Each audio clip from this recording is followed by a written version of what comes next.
Hello. Good morning, good afternoon, good evening, or good day to each and every one of you. I hope you are all doing quite well by the grace. So today is life issues, open talk discussion. So with life issues, we talk about anything, everything, which include impromptu questions and answers, and also like if someone have something pressing that they want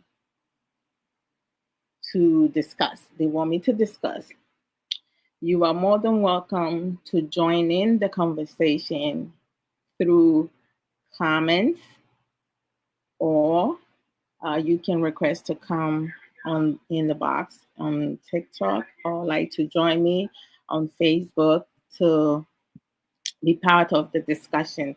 Arabi, welcome, my dear.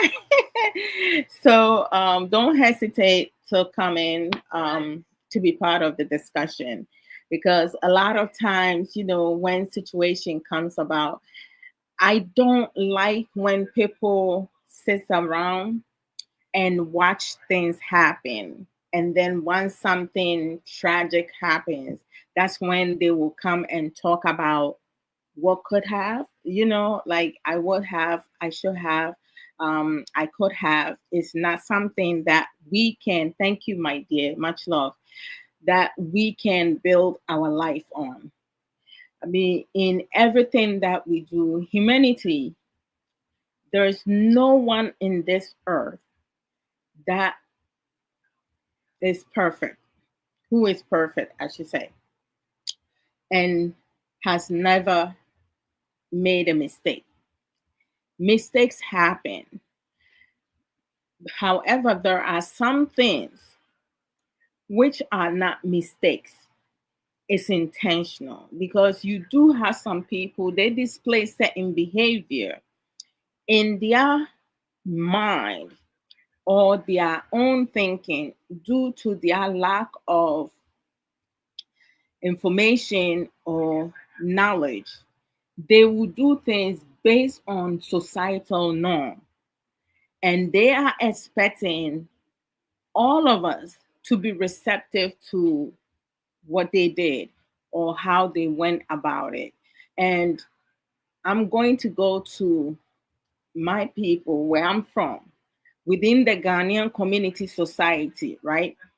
A couple of the things that hinder people's growth and people refusal to learn new coping skills to change one way or the other is the fact that you have majority of people within the communities and society who are receptive to blaming game, giving excuses and reasons, as to why they display certain behavior. There are some things, some behaviors and characteristics that should be condemned. But because we have most people among us who have adopted the same behavior, so when someone does it, we do have some people, they do the same thing, but they will point fingers when somebody else's comes out, right? Because nobody knows what goes on behind closed doors, right?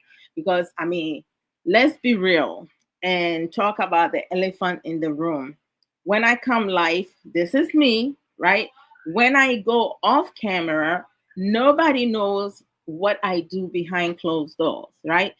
Unless I come out and tell you guys what I do behind closed doors. But of course, nobody will be stupid and dumb enough to come and tell the world every single thing that they do.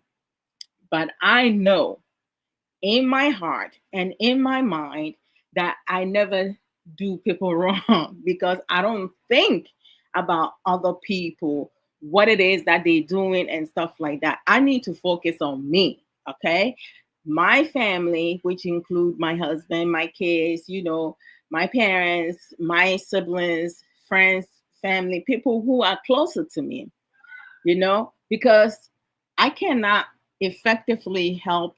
And I love the word effective, because when you trying to help someone or talk to someone or you know communicate with someone, develop relationships and other means of positive things with someone, you have to be able to make a difference effectively, right?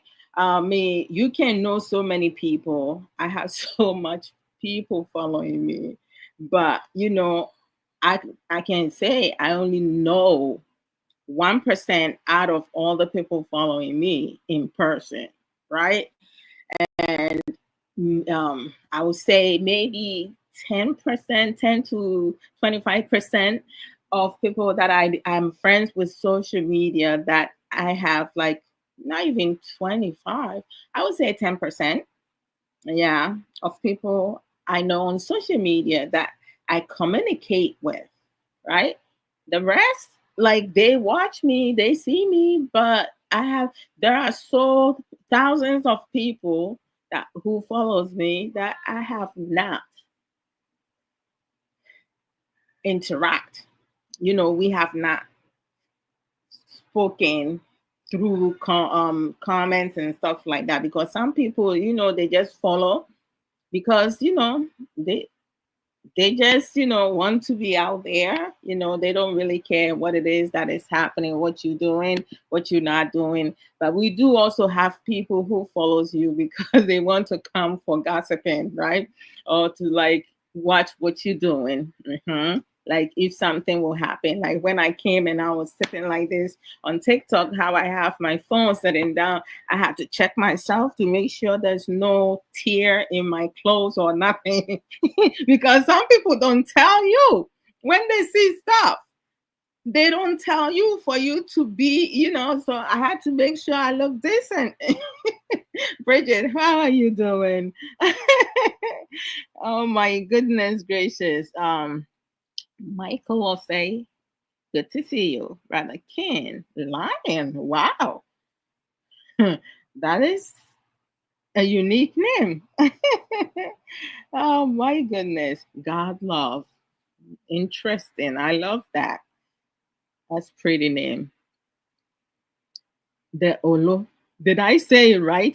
There are some names. So hey, eh, there are some names. Um, Jay, telling me, hey, somebody, Nana, what's up? Robert, how are you? Angelia, what's up? Okay. Hey, Sister Santua Brass, I forgot to say. Good to see you always, eh? You done celebrating your birthday? Eh? Me, when my birthday comes, the whole week I will start celebrating. I will celebrate for the whole week. But some people also celebrate for the whole month, right? When it's their birthday, they celebrate for the whole month. I think, like, we all have our, likes and dislikes. But some people, they celebrate. They see the month that they are born, they celebrate every single day up until their birthday and after their birthday. I know someone the whole month. And when I say she celebrates, I mean, she'll be chilling, right? She makes sure, like, I mean, she lives her life to the fullest. Like, the month of her birthday, she's incredible. I'll be like, okay, like, just enjoy. Yes, what's up?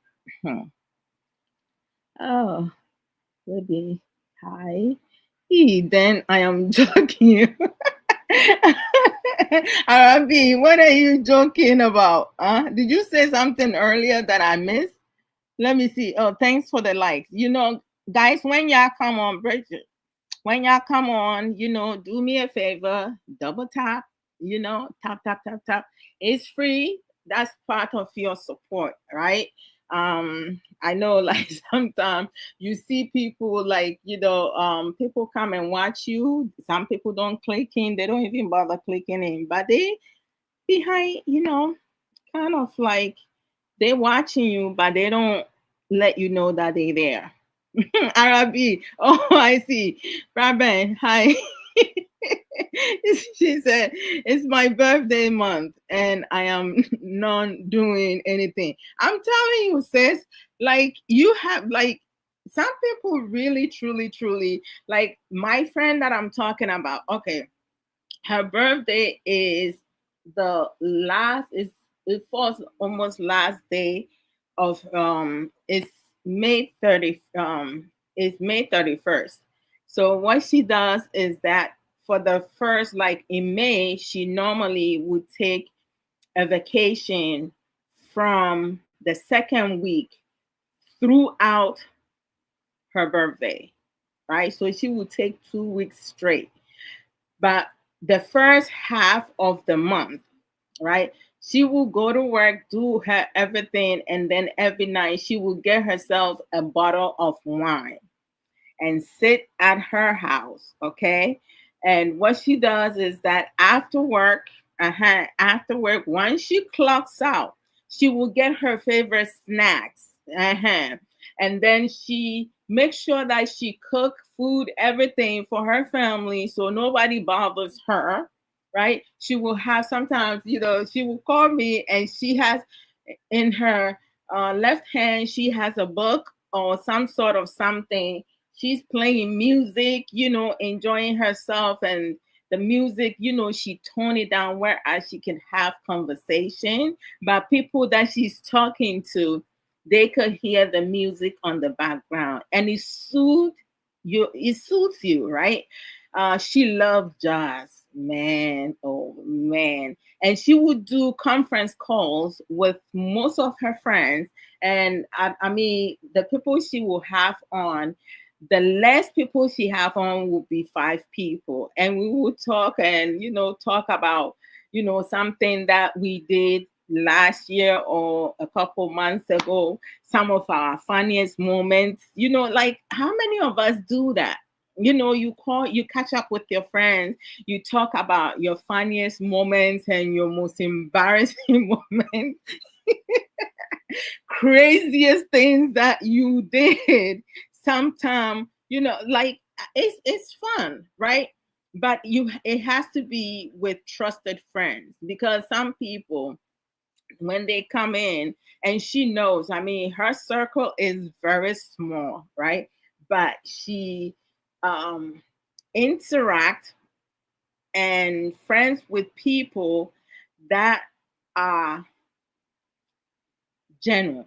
They're not friends with her because of something that they have hidden. They're friends with her because she's fun to be with.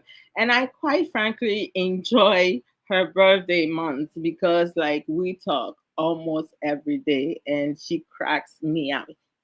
Cherry, what's up? I love cherry, the fruit. Like I love that.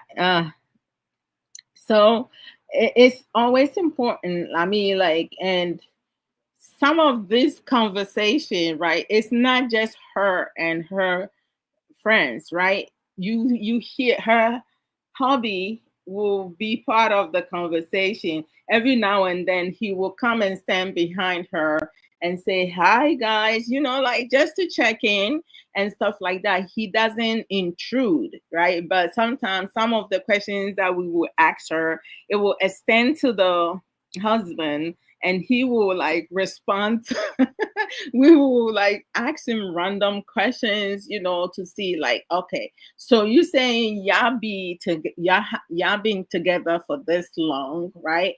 And you love each other.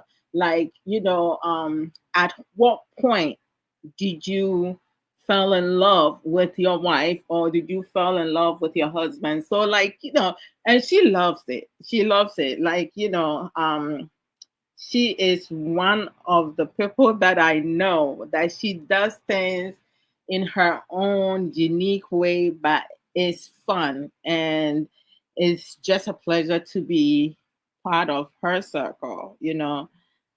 Aduma Trisha. Nice name. I love that.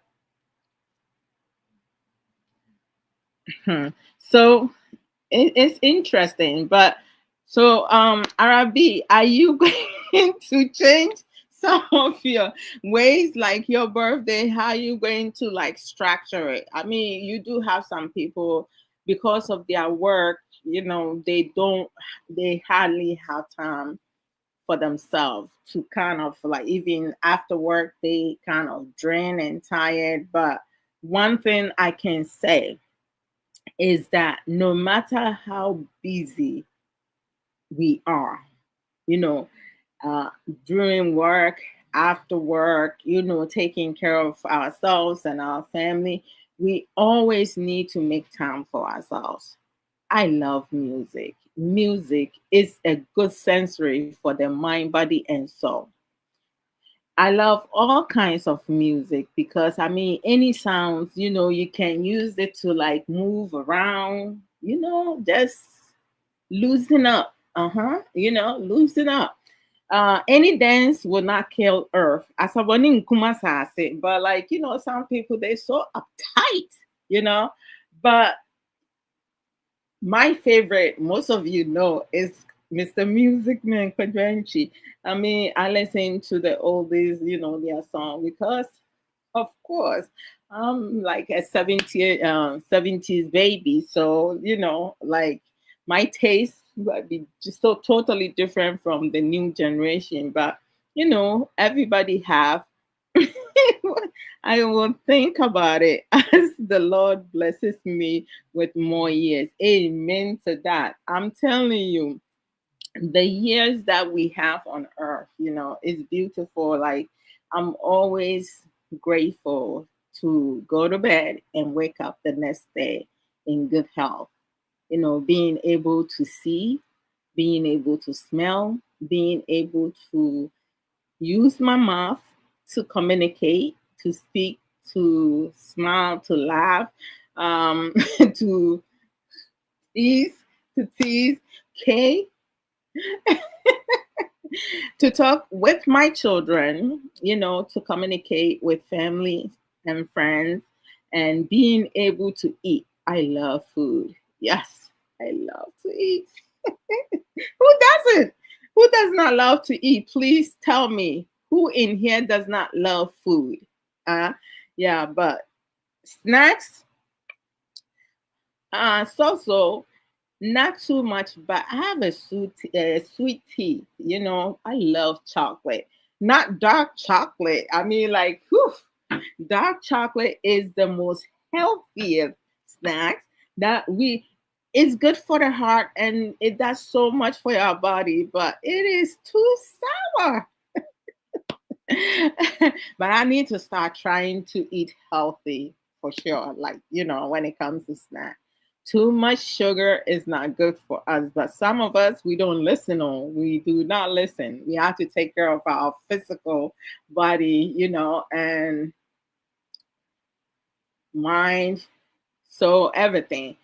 If someone, I would say 10 years ago, if someone had said or, you know, made any statement that I will put on weight, I will tell the person, you know, I will probably stop talking to the person altogether.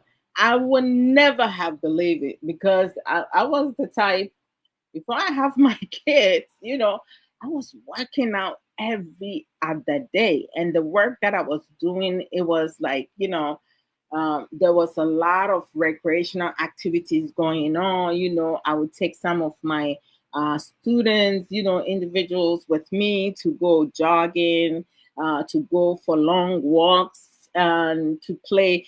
I wasn't good at basketball. Well, I was good with defense.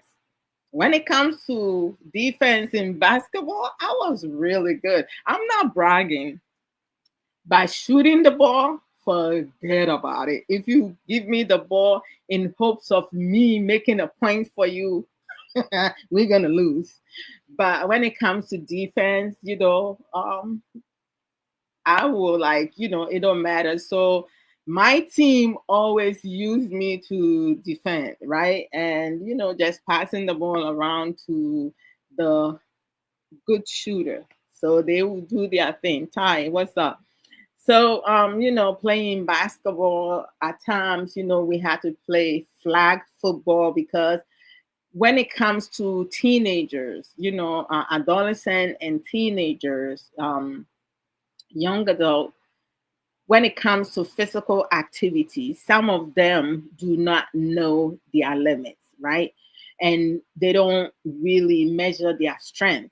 So a lot of times to keep individuals at that age group, safe for nobody to hurt the other person, the flag football, which is a safe way to go about it, you just wrap it, around your waist. So when someone, instead of someone tackling you, they will pull the flag from your waist.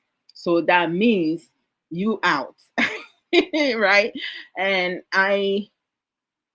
we didn't condone in horse playing. What horse playing does. Hi, Ray. How are you? That's my son. Sesu Bespoke. And you guys check my son, his clothing line out, go and support him.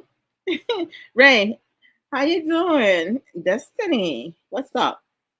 So, when it comes to horse playing is one, it's fun in many ways. However, when you have young adults, children, people horse playing, sometimes they get super excited, they are adrenaline, um, impulses. Some people are very hyperactive, right? And when they are hyperactive and doing things, they don't really think ahead. Okay, I can. You have people, they will lift each other up, throw the other person, got on the other person, start hitting in a playful way. You don't know your strength and stuff like that. Some people don't like to be touched. Brother Dante, long time no see. How you been? Oh my goodness, it's been the longest time. It's so good to see you. You there, Nicholas. I love that name, Nicholas. Uh, I'm done having children. If I wasn't done, I will, and I have another son. I think that would be the name I'll go with. Okay, no more case. I'm done. So with horse playing, right? A lot of times when you are so excited and your adrenaline is like going, you can hit someone, shove someone, throw someone, or push someone that can really, really harm another person because you don't know the strength of the person that you horse playing with. So horse playing is something that I did not even like. Kay and I did not allow. Oh, Arabi, thank you so much for helping me achieve my goal. I appreciate that. God bless. And like it's like that we never allow them to horseplay, right? Because I mean, I have all my life. I have had two encounter, like like 20 something years ago. I was working with individual from age 9, age 9 to 16. And there was a couple of the individuals who were hosplaying, they were redirected, not to do that. And then they keep being defiant and oppositional. One of them, in fact, got so upset because they thought that we were not fun as staff. We were not fun at all. We explained to them, horse playing, I understand that you guys playing around and stuff like that, but we don't want anybody getting hurt. Before we can even make our point, one other individual from nowhere ran so hard and he pushed another individual down, and there was we were on the field. There was a rock sticking on the ground, and for the life of me, the other individual's head went and hit that. It was crazy. Blood started gushing out. Oh my gosh. I was stuck. I was like, oh my gosh. But then I was like, okay, come out of it. We have to, call 911, rush him to the hospital. Thank God that, you know, his side of the neck hit a little piece of that. So, even he got a cut, it wasn't a deep one that, I was like, oh my gosh, and it was on my shift. So after that, I was like, no more horse playing. And there was another one, I was working a different shift, which was overnight. And we have two roommates. They're supposed to, like, settle for bed.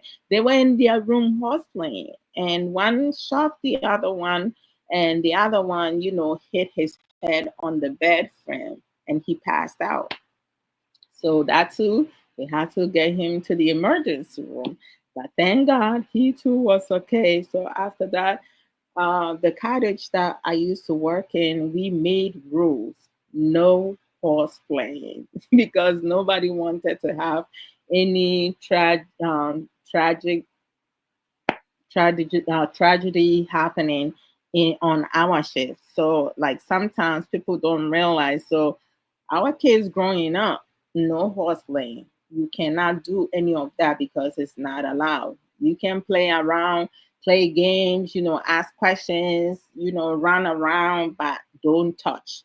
Keep your hands to yourself. So, keep your hands and feet to yourself. No kicking, no shoving, no pushing, no hitting. None of that was allowed in my house, And when they go out in the community, so it's like when we go out to events, parties, to places, you will see Nana Kwesi and Mommy. They will sit quietly, they will use their phone to listen to music, watch their favorite programs. If they need to eat, they will come to me, and I will go and get them a plate of food and drink. They will not drink from anyone who comes and serve them drinks. They will not drink from it. If you give them a drink that is already open, they will refuse it. That's how, like, they say when you think positive, negative, maybe there's nothing wrong, but they don't drink with nobody.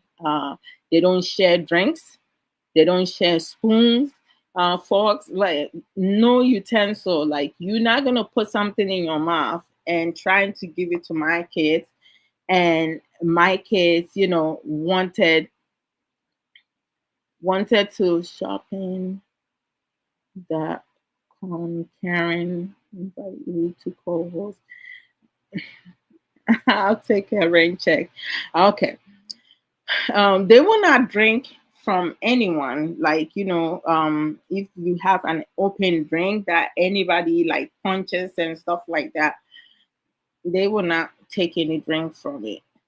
Because, Sister Patricia, how you doing? Jerry Red, hey, awesome. Robert Williams, what's up? Auntie, hi. So, like, if we go to events, they get a soda. I have taught them, when you get a soda from the cooler or from wherever, just, make sure if it's in the ice, it's gonna have water dripping on it. Get a paper towel, dry it up, put it upside down for a couple seconds. If there's no dripping, it means it's safe to drink it. Uh-huh. Because that's what I do when I go to parties and places and stuff like that. If I'm giving a drink, unopen one, don't open my drink. I'll open it myself. Um, because nowadays you cannot trust anyone. And I love life too much. So I'm just, when I get the drink, thank you very much, dried it up, go down, upside down. If nothing, Then I will get a straw and start drinking it once I open it and stuff like that. Because of lately on social media, y'all be hearing those stories, right?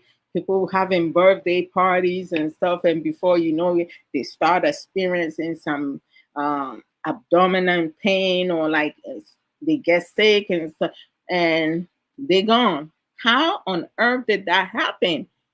Hey, Sister Elizabeth Colors, how you doing? You're not sleeping tonight. Good night to you as well. Hey, Charlie, no be small thing. What's what to do exercise now? Go back on that, okay? Man, it's hard to be consistent with it, but you got to do what you got to do to stay in shape, not just for being in shape alone, your whole physical being, like your inner and outer, because sometimes you may feel like, oh my gosh, I don't know, like, when one thing I find out is that when and if you lose weight, right? You get so excited, you'll be like, oh, I have lost enough weight. So let me just, stop for a little while. Man, oh man. You listen, says we getting older, but that doesn't mean that we have to give in to that. The old age. We can't give in to the old age. I'm not giving into the old age, right? September this year, I'll be 52. God damn, I'm getting old.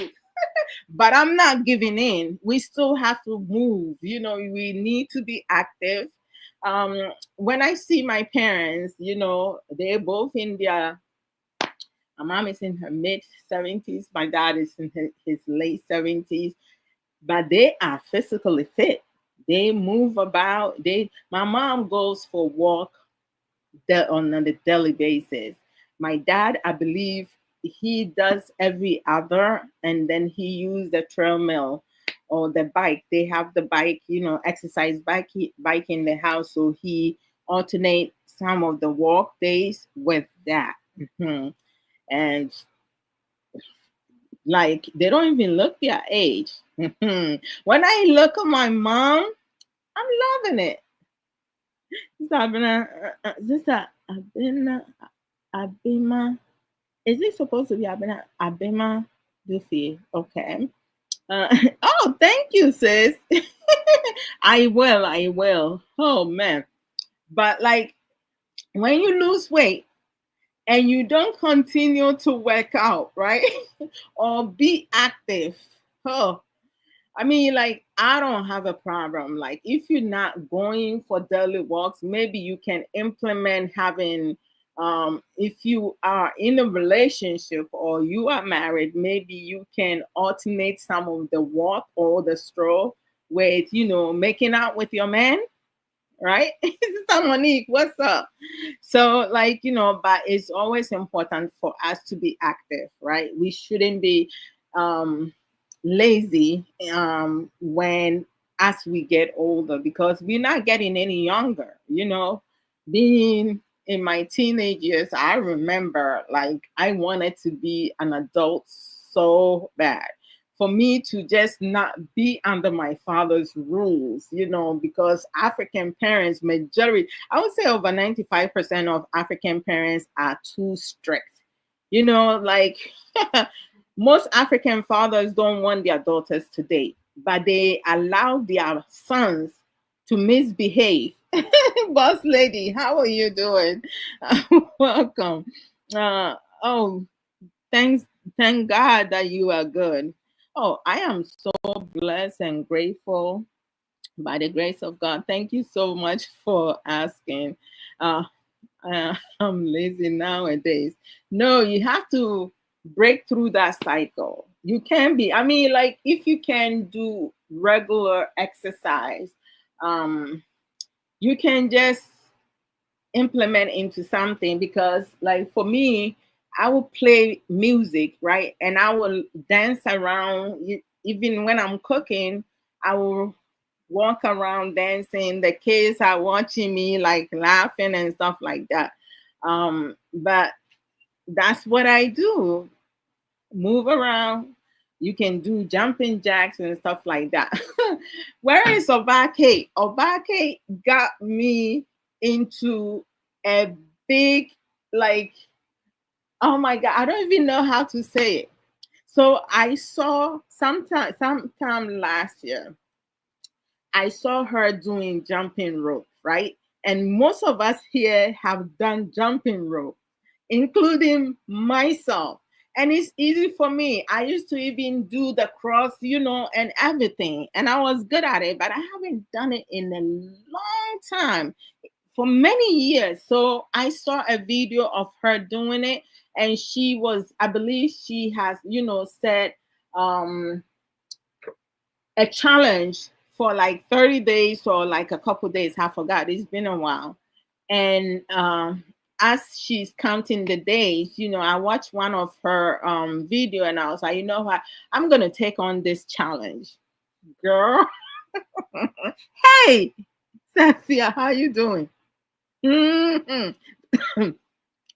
The menopause taking over me, sister Elizabeth. Huh? Don't go there. Oh. Do not go there, Charlie. Not this small thing. When I reached 49, because like I remember my mom, she used to like, get so hot, and she would like, is it hot in here? I'd be like, no, mom, we good and stuff like that. She was like, just wait till you get older.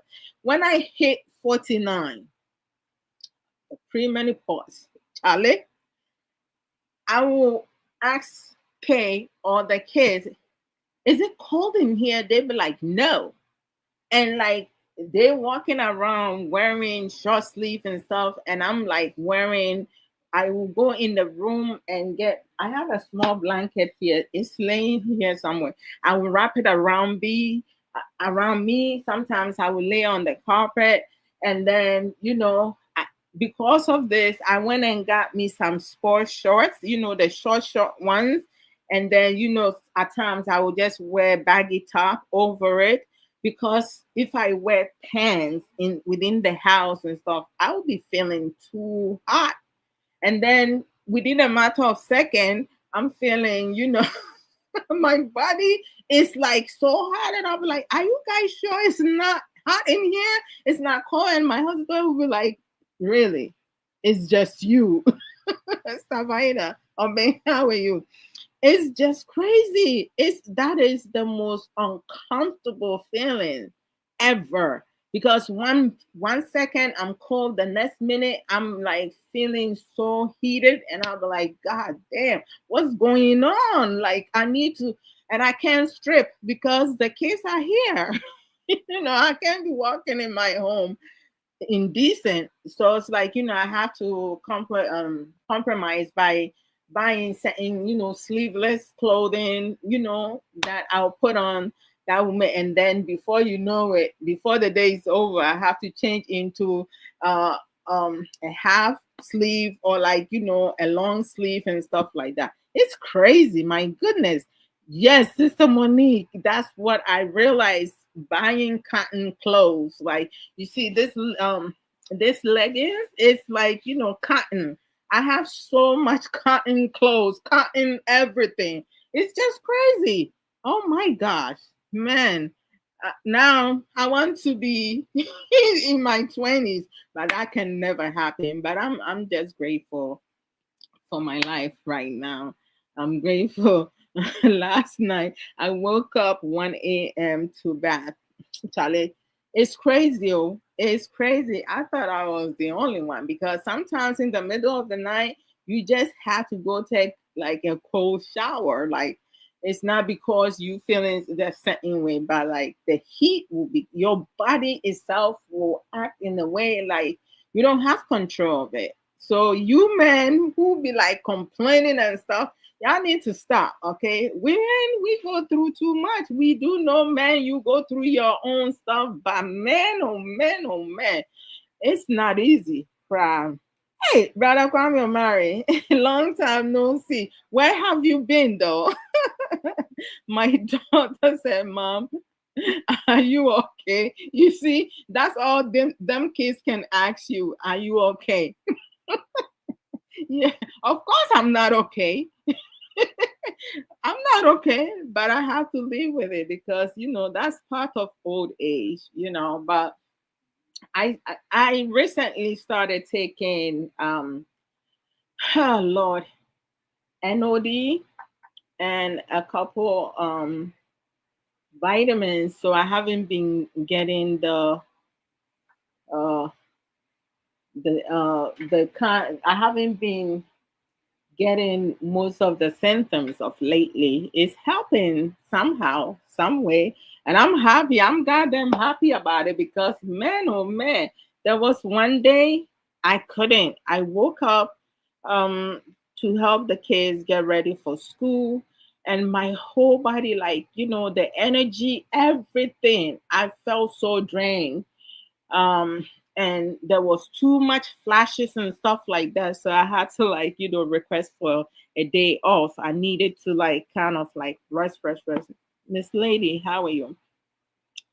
I had to. So man, but my gosh, let me knock on the wood before I jinx it. I don't even remember the last time I have those. I haven't had it any this year. What a wow. I hope I'm not jinxing it right now talking about it. Let me move away from there. Now, guys, oh my gosh, I don't like talking about certain things or like trending issues and stuff like that. But this morning, I was watching a video. It was on TikTok. You know how sometimes you scrolling down, you just scrolling, rumbling around, and I came upon a video. I came upon a video of Judge Lauren Lake. There was a guy who was in court. He came to court to sue his former pastor, right? And the reason being that he and his wife was having some issues after a couple years of marriage. So the both of them discussed to go for counseling, and they chose to go for counseling with their pastor, right? And then before they start the counseling, the wife suggested that they do um, separate counseling. So she will go for hers and he will go for hers. And then at some point, they will come together and do the couple counseling with the both of them being able to sit in one space with their pastor to continue the counseling to rebuild their, relationship or marriage back together because they both wanted the marriage to work. They didn't want to divorce. And the husband agreed to this. But then, when they started the separate counseling, he saw that his wife was like, acting, she seemed happy and everything. So in his mind, the counseling is working. Now he came to find out the church secretary gave him a receipt because one time the wife told the husband that her mother was sick, so he was going to visit the mom. And the place that she went, the church secretary gave him a receipt that says that he and his wife was at the motel in that town, right? On a certain day. And the church secretary knew that the husband has not traveled, but the pastor and, and the wife, the guy's wife, had traveled in between the time that the date that it says on the receipt. So she brought, oh, is the pastor a qualified counselor? Oh, Sister Monique, good thing you asking. I don't believe so, and I don't even believe he's one. So, like the church secretary, gave the receipt to the husband, and the husband was like, "No way, something got to be wrong." So, he kind of like, observed things and realized that the wife and the pastor were sleeping together. They were having an affair. So he was like, DM, how are you? So he brought the pastor to court, right? And when Judge Lake was asking questions, when it got to the pastor, he was like, Judge Lake was like, well, do you deny having any sexual interaction with his wife? And he was like, no, I mean, Madeline, how are you? He was like, I'm not denying it. I mean, I admit that I am having sex with his wife. So he's intentionally sleeping with somebody else's wife. And as they were talking, right, the secretary of the church got up because she's a witness for the husband. And when she came, it came out. Not only was the pastor sleeping with the man's wife, he was also sleeping with the church secretary. And the church secretary only brought this out because when she realized that the pastor was sleeping with the man's wife, the man had promised to the church secretary that she is the only one that he loves. So you see the triangle there? Oh, Lord Jesus. Mm-mm-mm. So this man was sleeping with not one church member, but multiple church members. And he's telling them the same thing. And then he has the nerve to say that, he's a human being. Of course, we we know you're a human being, but what is your self discipline? As a church leader, you need to respect yourself and respect your church members and other people's wife. And but in all, he was found guilty, and the husband requested for 10 grand, $10,000 for emotional, you know, support and stuff like that. And the pastor was like, well, how? He wasn't the one I was having sex with. I was having sex with his wife. Of course, that affected him because that's his wife he's sleeping with. So the Judge Lake did awarded the husband $10,000. It's not gonna fix everything that took place, but I couldn't believe it that this man, he did not care about what he did. He didn't care at all. He just, he thought it was funny, or like, it wasn't a big deal. But the one thing that came to mind, oh my gosh, why on earth, right?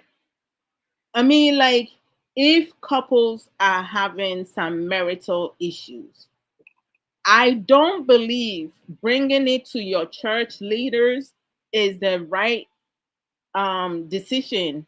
All right, you need to see professionals, professional therapies, professional counselors, because most of the church counselors, they do not have the qualification to do so.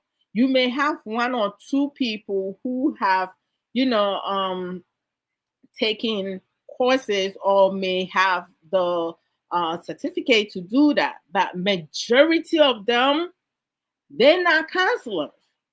They think they are, but they're not, because you may have most of them counseling their way into your bed or underneath the cover. It's just crazy. Thank you, Mr. Monique. The entitlement, shifting blames, and gaslighting was unparalleled. I'm telling you, sis, because like this pastor was gaslighting, like, and it was just crazy. I couldn't believe it. I was like, how on earth? Like, I don't know, but you, I believe in God, you know, And I just feel that there are some things, a lot of Africans and Ghanaians, when situation comes about, I mean, of course, your church leader, you can, if you need to do prayers and you need some support there, you can talk to your pastor, but like not with everything for them to, pray for you and your family. That's quite okay. I don't have any problem with that. The real your boy, how are you? But like you need to be the one doing most of the work, right?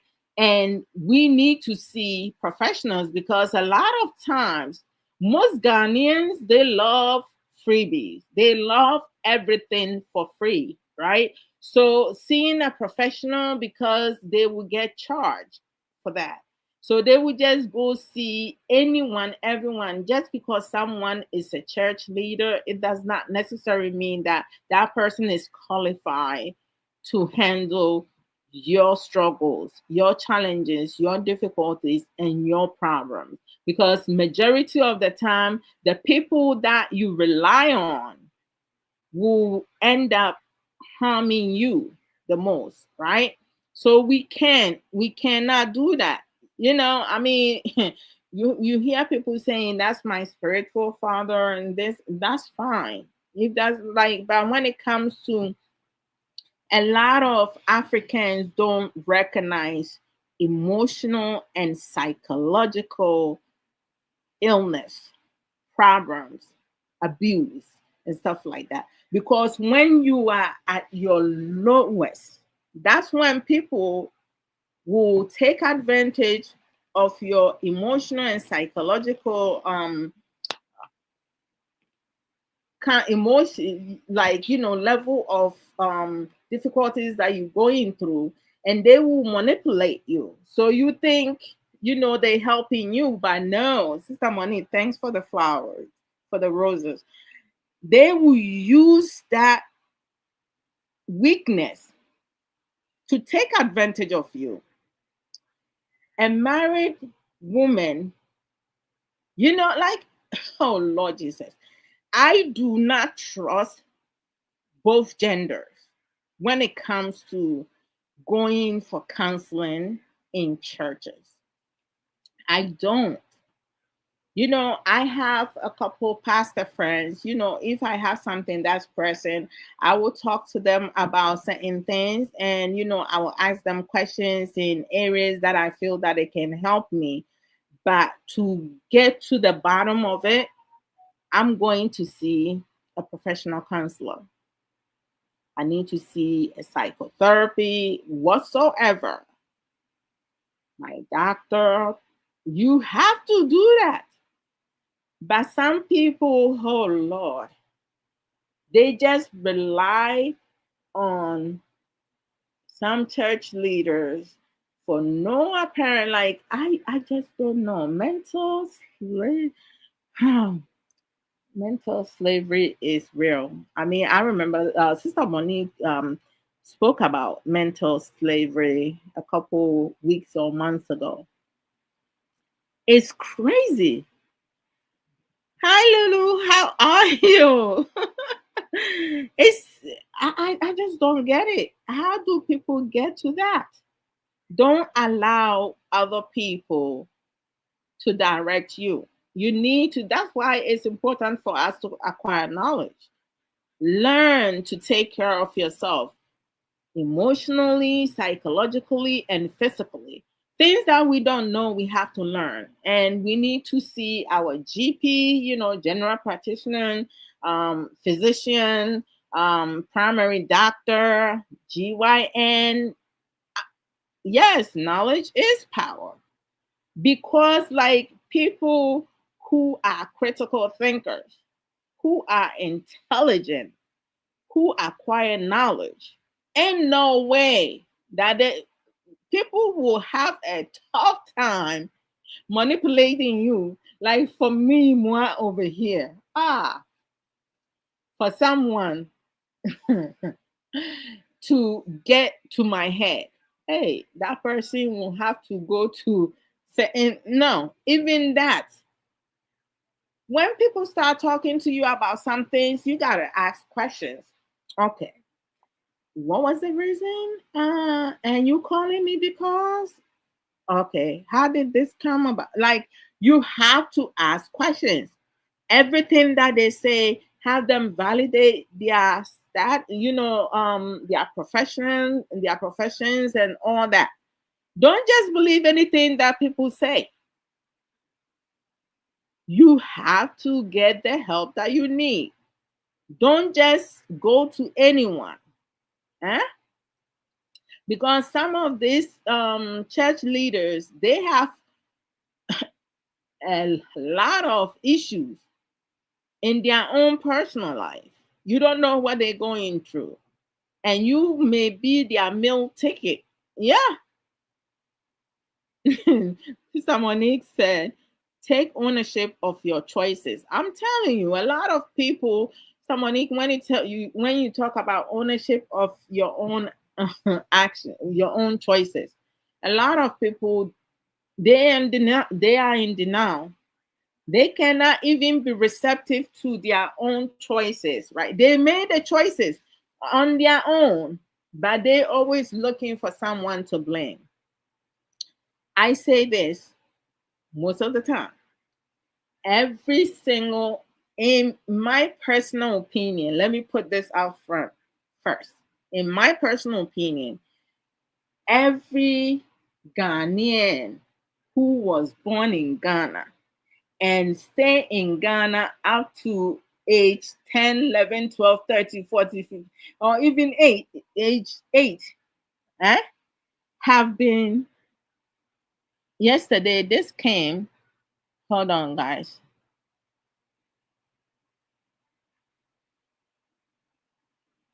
I'm coming. Who are you going to marry?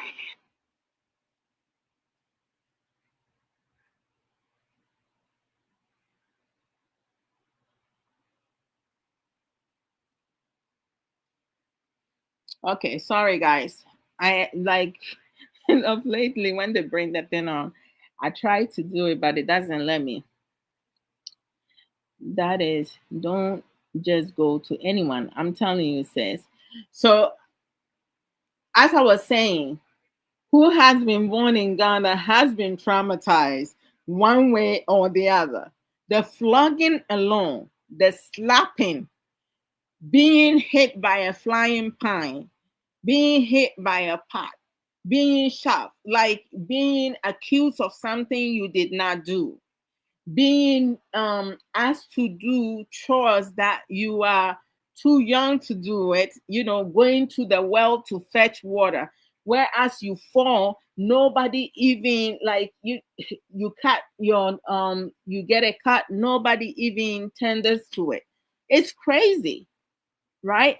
But just because we have been traumatized at some point in our life, it doesn't mean that we should allow that to define us. That's when we get the professional help. Because a lot of people, up until their adulthood, in their relationship, in their marriages, even their friendship, they still have not been able to heal from their trauma. They're moving from one person to another, bringing more baggages. Like for me, my baggages, I cannot carry that on my own. And up to the year that I felt that my baggages were too heavy for me to carry because my neck was breaking, I had to start emptying my baggages. And by emptying that, that was when I started working on myself, deleting some things that I know no matter what I do is not going to benefit me. I had to delete, delete, delete. I had to learn how to effectively communicate with people, to talk with people that I care about and people that I have befriended, right? To learn, yes, Arabi, unlearn and relearn. Most Ghanaians don't know how to do that. Things bothers me. If something happens, or like, I have a disagreement with someone, or a fight or a situation arises, and I don't take time to deal with that, to handle it, it's gonna bother me. Oh my gosh. I may either gain weight or lose weight over it. Sleepless night. I cannot handle that. Once something happened between you and I, we need to discuss it. I need to squash it before anything, because you know what? I cannot waste my precious life on foolish and unnecessary petty stuff. If you don't want to talk about it, you and I will be like far away from each other. I can't deal with that, but I will still let you know where I'm coming from. If we cannot sit and talk, what I do, I go to my journal and write everything down, my feelings, my frustration, my pain, everything. I'll write everything down. What I need to do, if I can send it to you, I can give it to you. I'll put it in an envelope or a bottle and go to an ocean and throw it in there. There goes my problem, right? I'm not carrying nobody's problem. I'm not dealing with nobody's problem. You have some men, some women, when they move from one relationship to another, just because their ex did this to them, you're going to mistreat me? You got to be out of your goddamn mind. No, your relationship, your failed relationship and situation with your ex has nothing to do with me. So don't bring that to me. I'm not taking on other people's garbages. And a lot of men and a lot of women expecting their current partner to do that. Hell to the no. Deal with your stuff. I'll deal with mine. And then when it comes to couples things, we going to sit, have a constructive discussion, come up with strategic plan, how we going to deal with this, how we going to get through it straight through. We're not going to jump over it. We're not going to push it underneath the rock, okay? Because when you have issues and you don't deal with it, it keeps piling up, and before you know it, it's gonna blow up. I don't like things blowing up in my face. So a lot of times people needs to learn better and new coping skills. If you don't know how to talk, learn how to talk. If you don't know how to, they said sweet talk. I'm not talking about sweet talk to trick someone or to dupe someone or to scam someone, because, we all needs to be pampered and, love and care for and stuff like that. It's not just men who wants to be treated right. Women wants to be treated right too. Yes, when you are in a relationship or in a marriage or in a friendship that is pointless, you need to learn to walk away. You walk away like there's no tomorrow. Yeah. Mhm. Okay.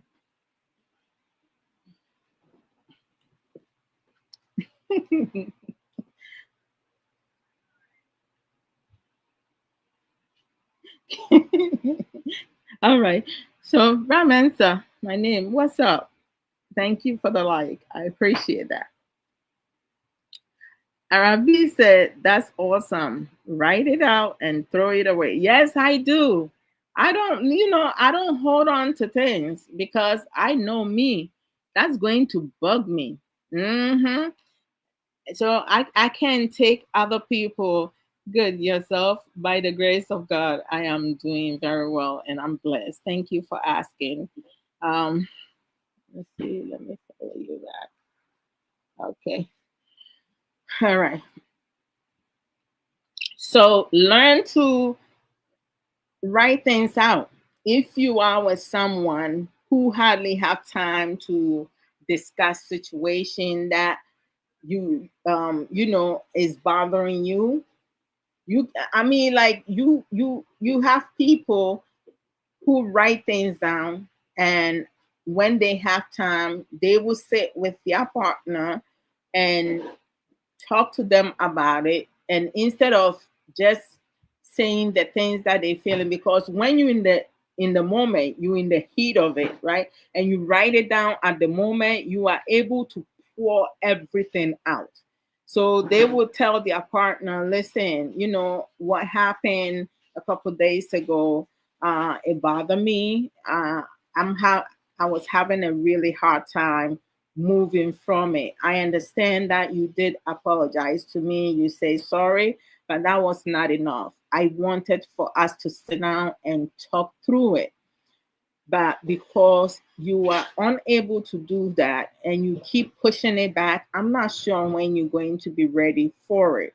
So I wrote it down and I would like to read it to you. Or if you prefer, I can give you what I wrote and you can read through it. Which one of the two that you prefer for me to do? Would you like for me to read through and let you understand my feelings, where I'm coming from, or you prefer reading it on your own? You may have a couple of them who will choose to read it, some will still refuse it, and others they will ask you to read that.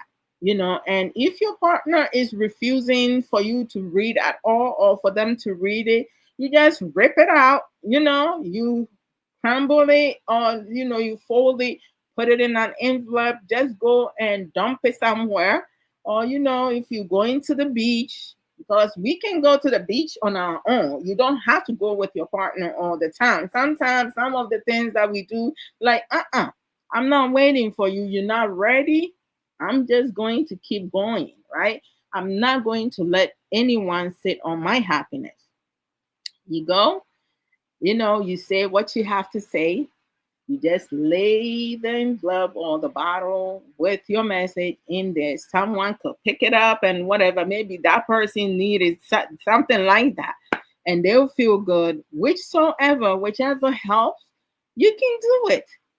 Go see a psychotherapy, a therapist, whosoever. Just do it for yourself, right? I'm up to the point, I don't really give a toss what other people think about me. Seriously, when I'm friends with you, I'm friends with you. I respect myself, I respect people, not just adults and elderly. My age group, people I'm older than, I respect my children, you know, because in order for you to get respect, you have to respect yourself and other people. It doesn't, you have some people, like I'm older, so when I speak to you, you have to be quiet and listen. I do not like people like that. What are you telling me? So if you are older than me and you are a fool and you speaking nonsense, you want me to sit quietly and listen to your bullshit, eh? Like I don't have sense. It doesn't make sense to me. And some adults don't get it. You want to talk to someone, you have to be respectful. Get your point across. But don't make someone feel small because you older than that person, and don't be mad. Eh? Don't be envious and jealous because the person that you talking to or speaking to is smarter than your behind. Because we do have some younger adults, they are very intelligent. We need to learn, we need to stop for a minute and learn to listen. When people learn effective communication, right, automatically they should be able to have some knowledge about active listening.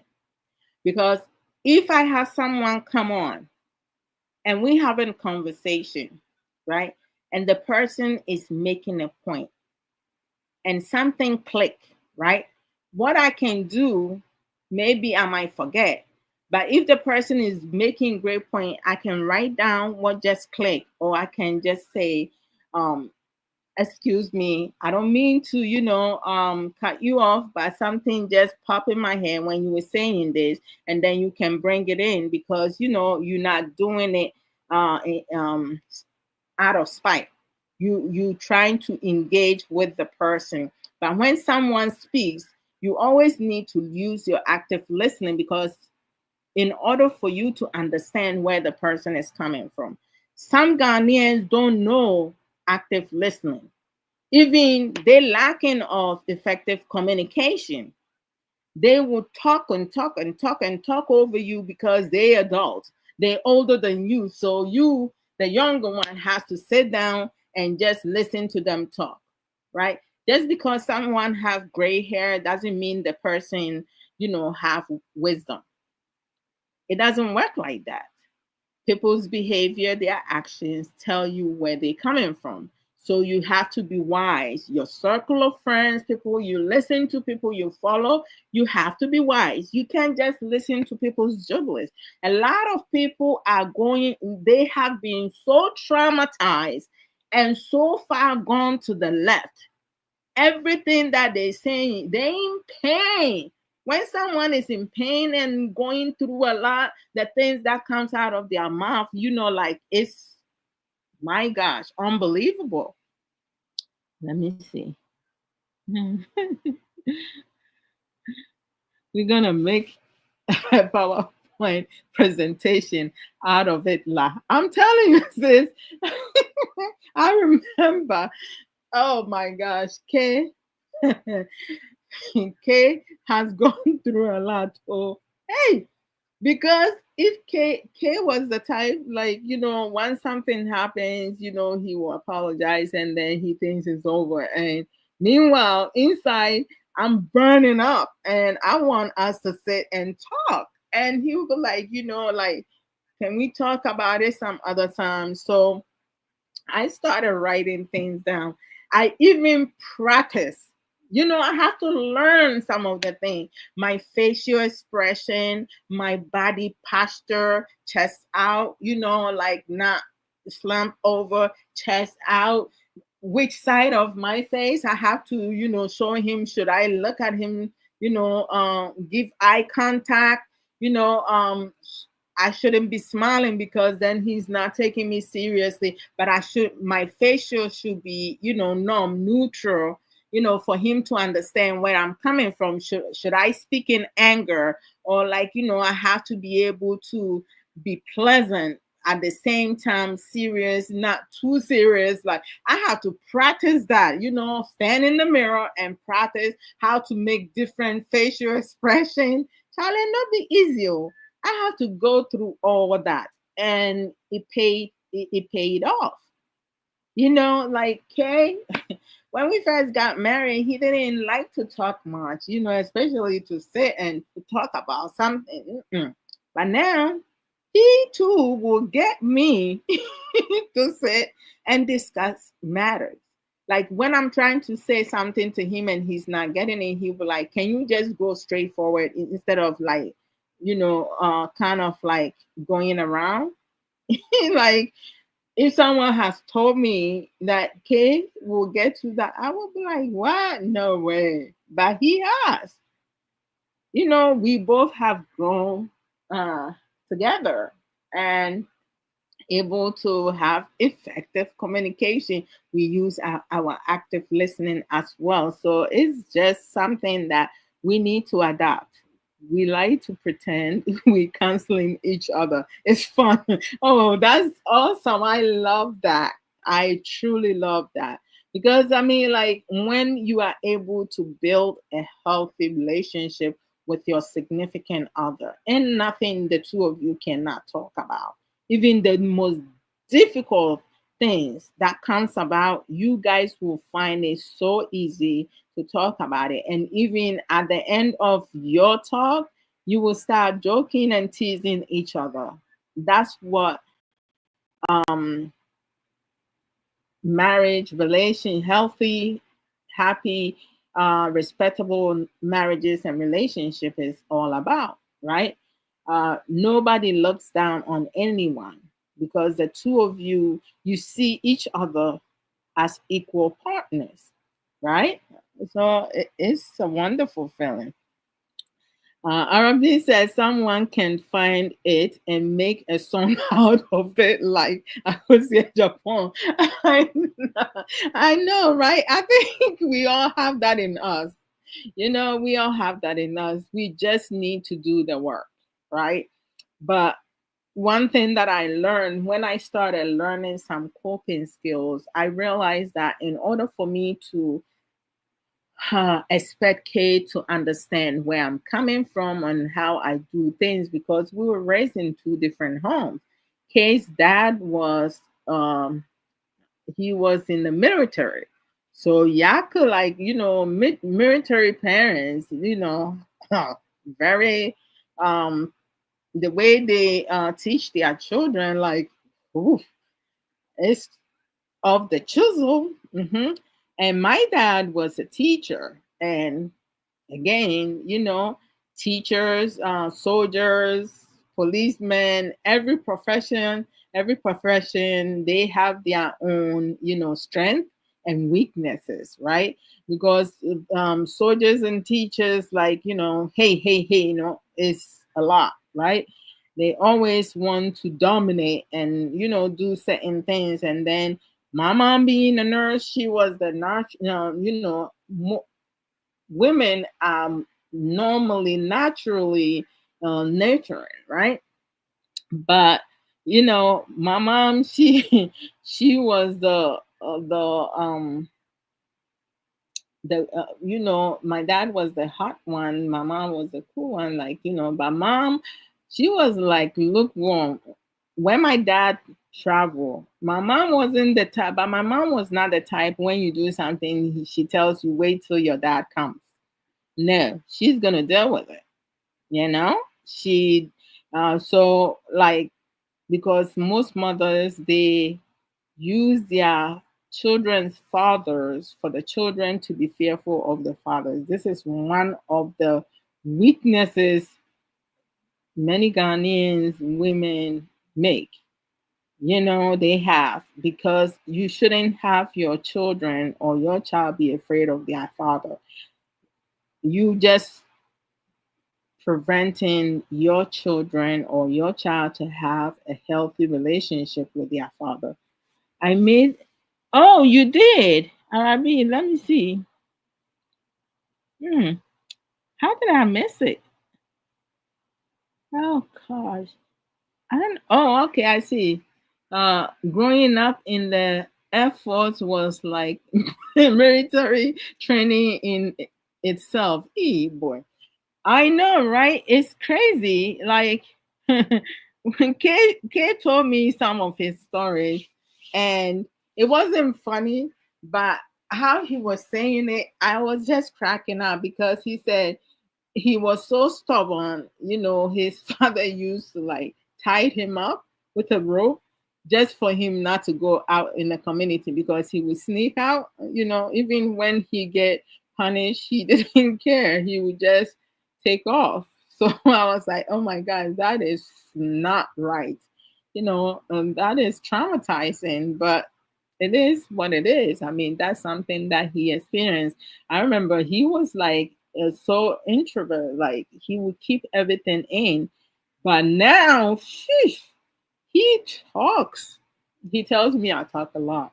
Yes, of course I talk a lot, because I just can't stay quiet too, and I'm not forceful, I just, confident, to deal with, hey, my mama shall say, let me go, let me get out of, All right, so do the work, reap the rewards. Yes, when we do the work, we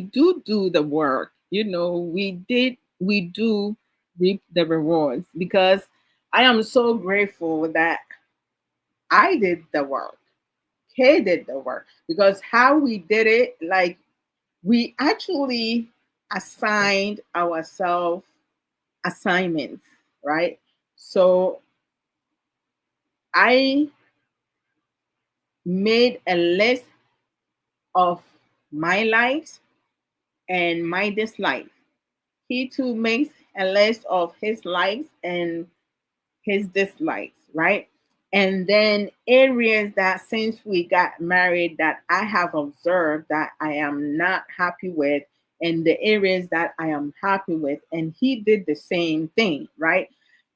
Areas that I felt that I have to work on it on my own, and areas that he felt that he had to work on it on his own, and areas that as couples we need to work together to get a result, better result, healthier one from that. So we, it didn't matter how long it took each other to get to where we need to go, but at some point we were able to come together and work on couples issues that we were having as couples, to build ourselves up. So I wasn't the one who was going to chase after him, and he wasn't the one who was going to chase after me. So we have to work to the point that, we in line. So if I was up ahead, I wasn't going to stop for him. If he was up ahead, he wasn't going to stop for me, but we supported each other. And whoop, there we are. So, we help each other grow. And we have come a long way, because I remember back in the days, oh my goodness, we stay in the same house, and I will walk in the house. Kay will want to talk to me, but I would refuse to talk to him for weeks. That was crazy, right? But I wouldn't refuse him when, we have to get together. I did not refuse him. Didn't care. Okay. They will tie you up. Oh wow. So you know about that. Yeah, Kay said he got tied up a whole lot of times. But I was like, so how come you never learn? That is a healthy partnership. Thank you, Sister Monique. You got to do what you got to do. It wasn't easy, but and I'm thankful for one of my former job, because we used to get trainings for TCI, how to how to protect yourself if you are being attacked physically. The stance you need to be in if someone grab you from the neck, how you kind of like um, get yourself out of that situation. Yeah, coming out of a headlock, all of that, uh, areas that you need to hit when you are in a situation. We also did sanctuary models on a yearly basis, attended a lot of seminar, webinar. So it was like so helpful. They provided us a lot of information, skills that was like incredible. I remember through sanctuary model, I learned a lot of the effective communication, because that was one of the main. Give me a second. We'll just put this out. Mhm. Yeah. Okay. So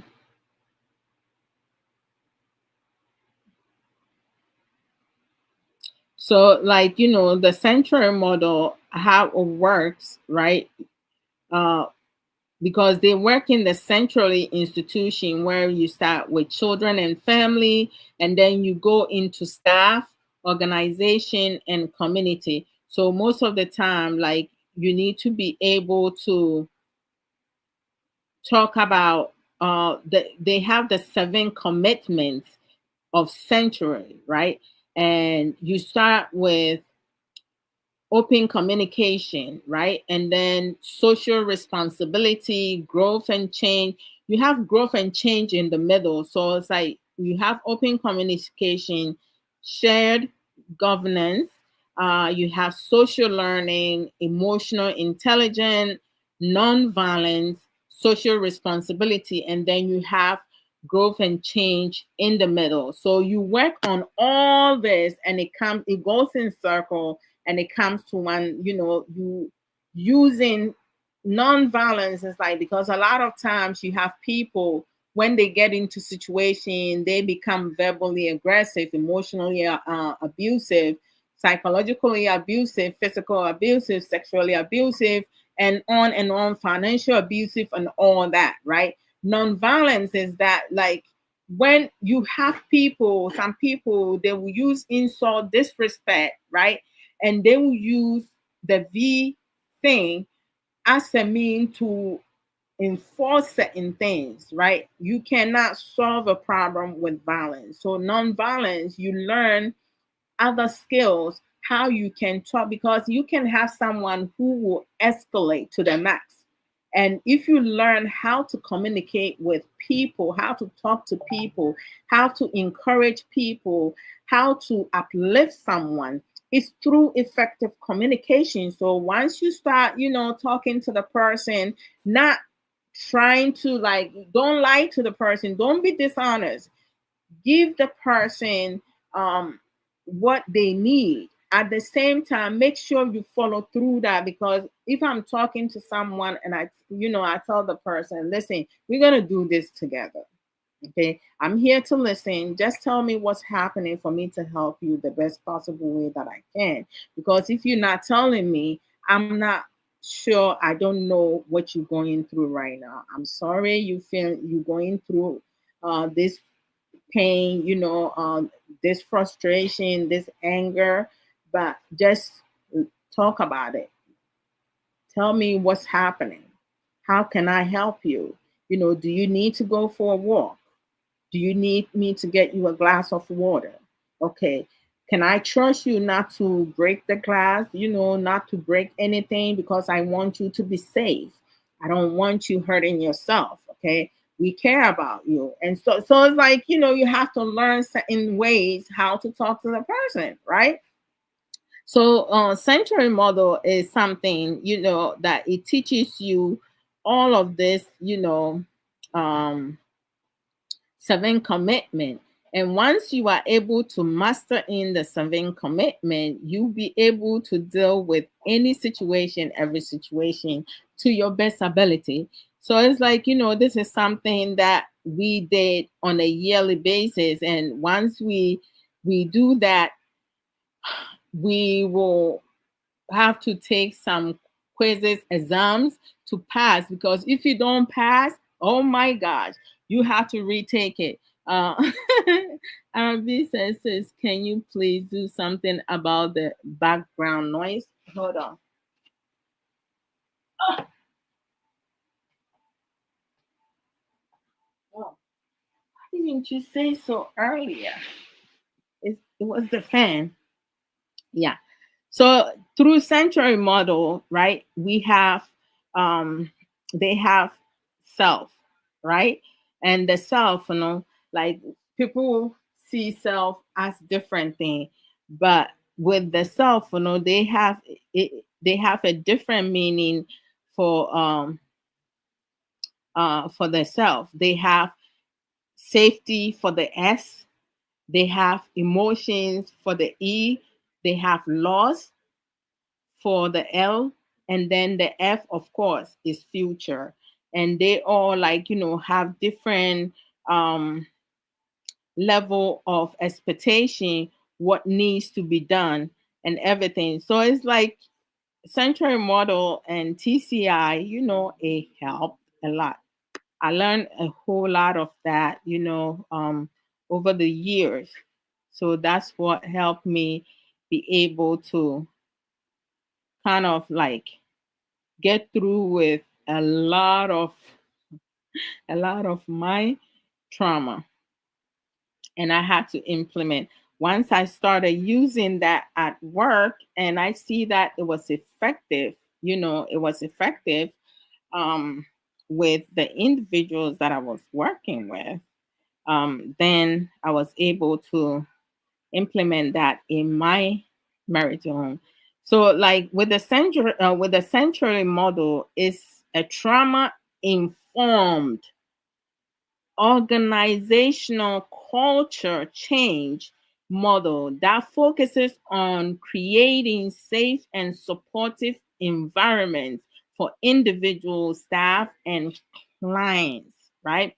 The model aims to help individuals heal from trauma and adversity for by fostering a sense of safety, emotional regulation, and belonging within a community.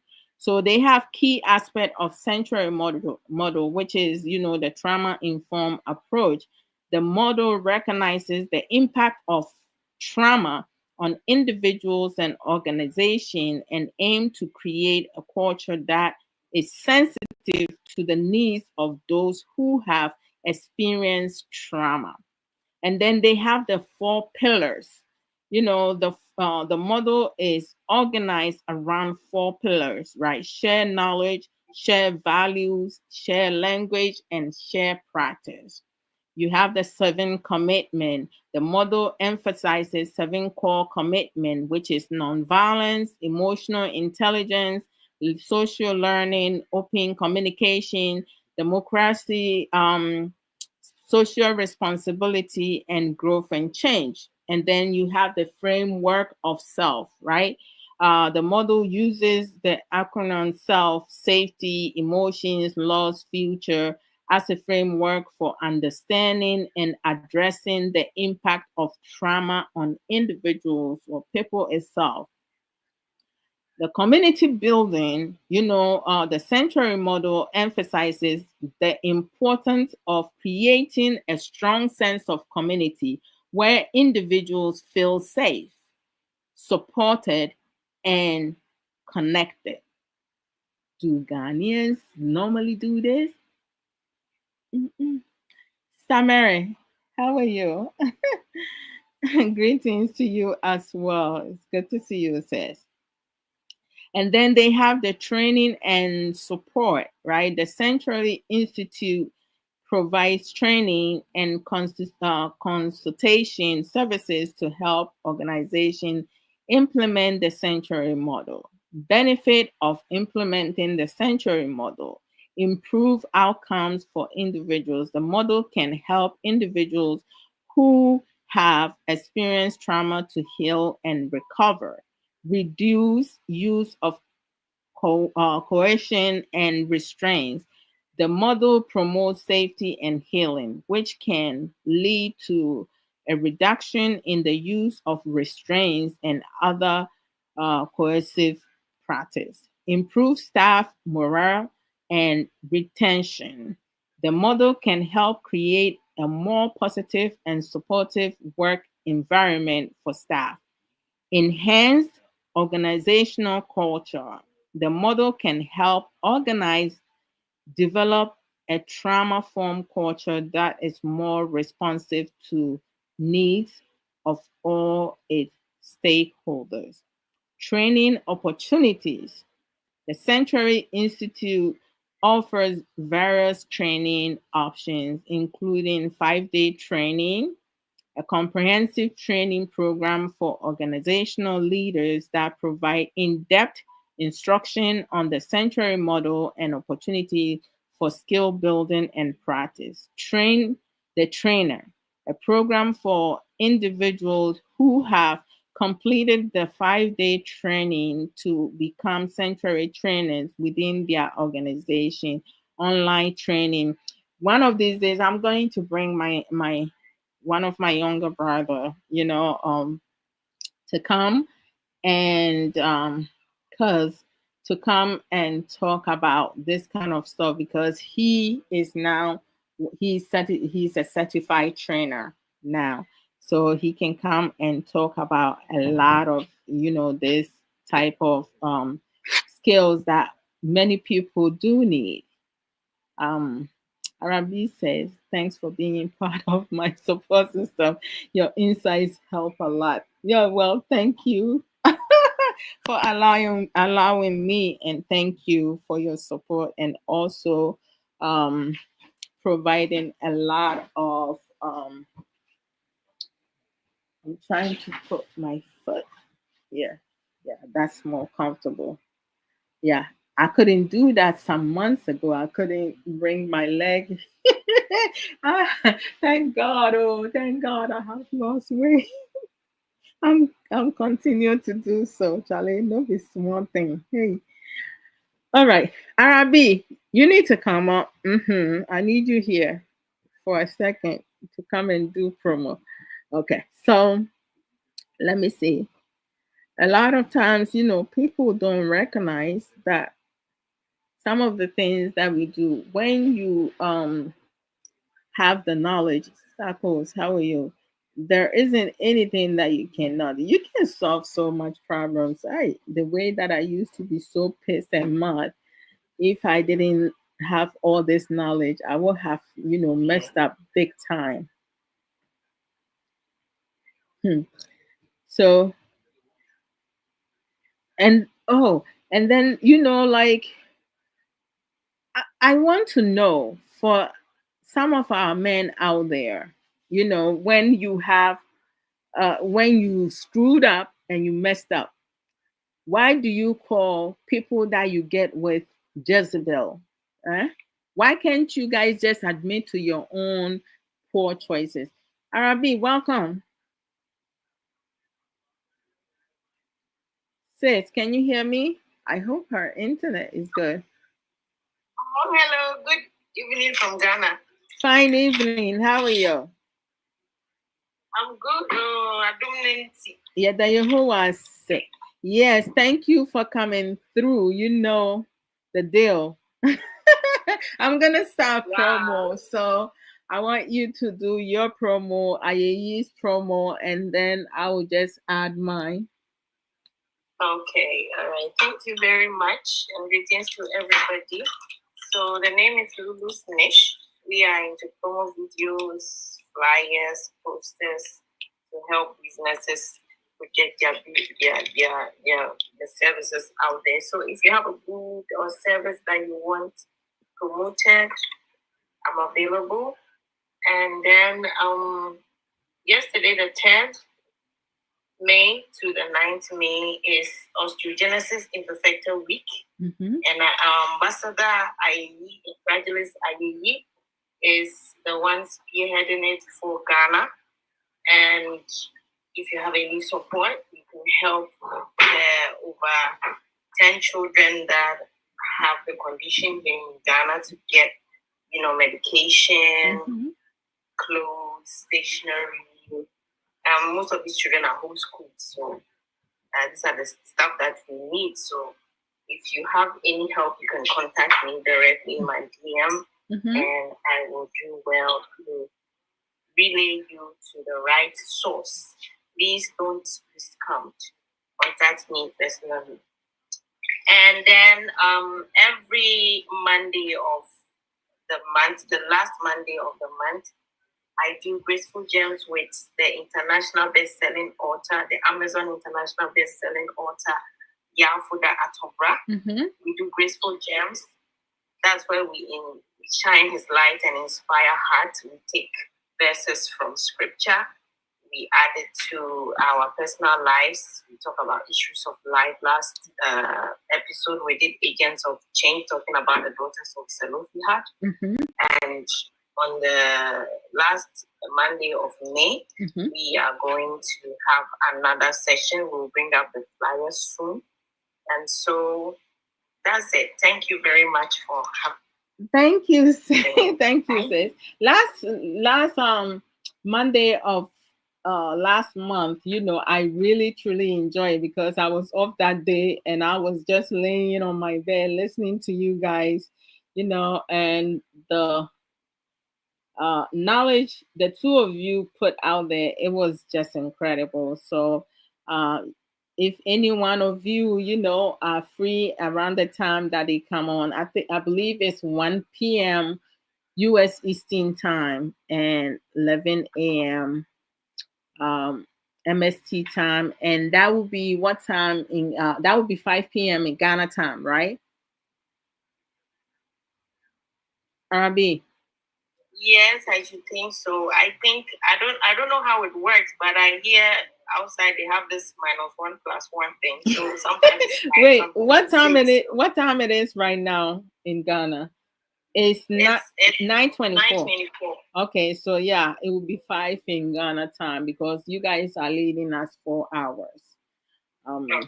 Yeah, but every now and then, like, when we have daylight saving time, it's 5 hours. I don't even know why they can just stay with one, because the 5 hours, 4 hours is just too confusing sometimes. I think it has to do with the climate, no? Yes, because like when we move back, like when it's 6 o'clock, it's hard. It looks like five. It looks like 7 o'clock here. The sky is very dark and stuff like that. It's just crazy. Sometimes you go out, it's so dark, you would think time is like it's 7 o'clock, and then you look at the time, it's actually six and stuff like that. So we just go back and forth. But I do know sometimes, you guys leading us 5 hours, other times I haven't even make a note of it. I think we change it in March. March we go back, and then it's too much. But I like it when we gain an hour's sleep, though. When we lose an hour's sleep, it really get me annoyed.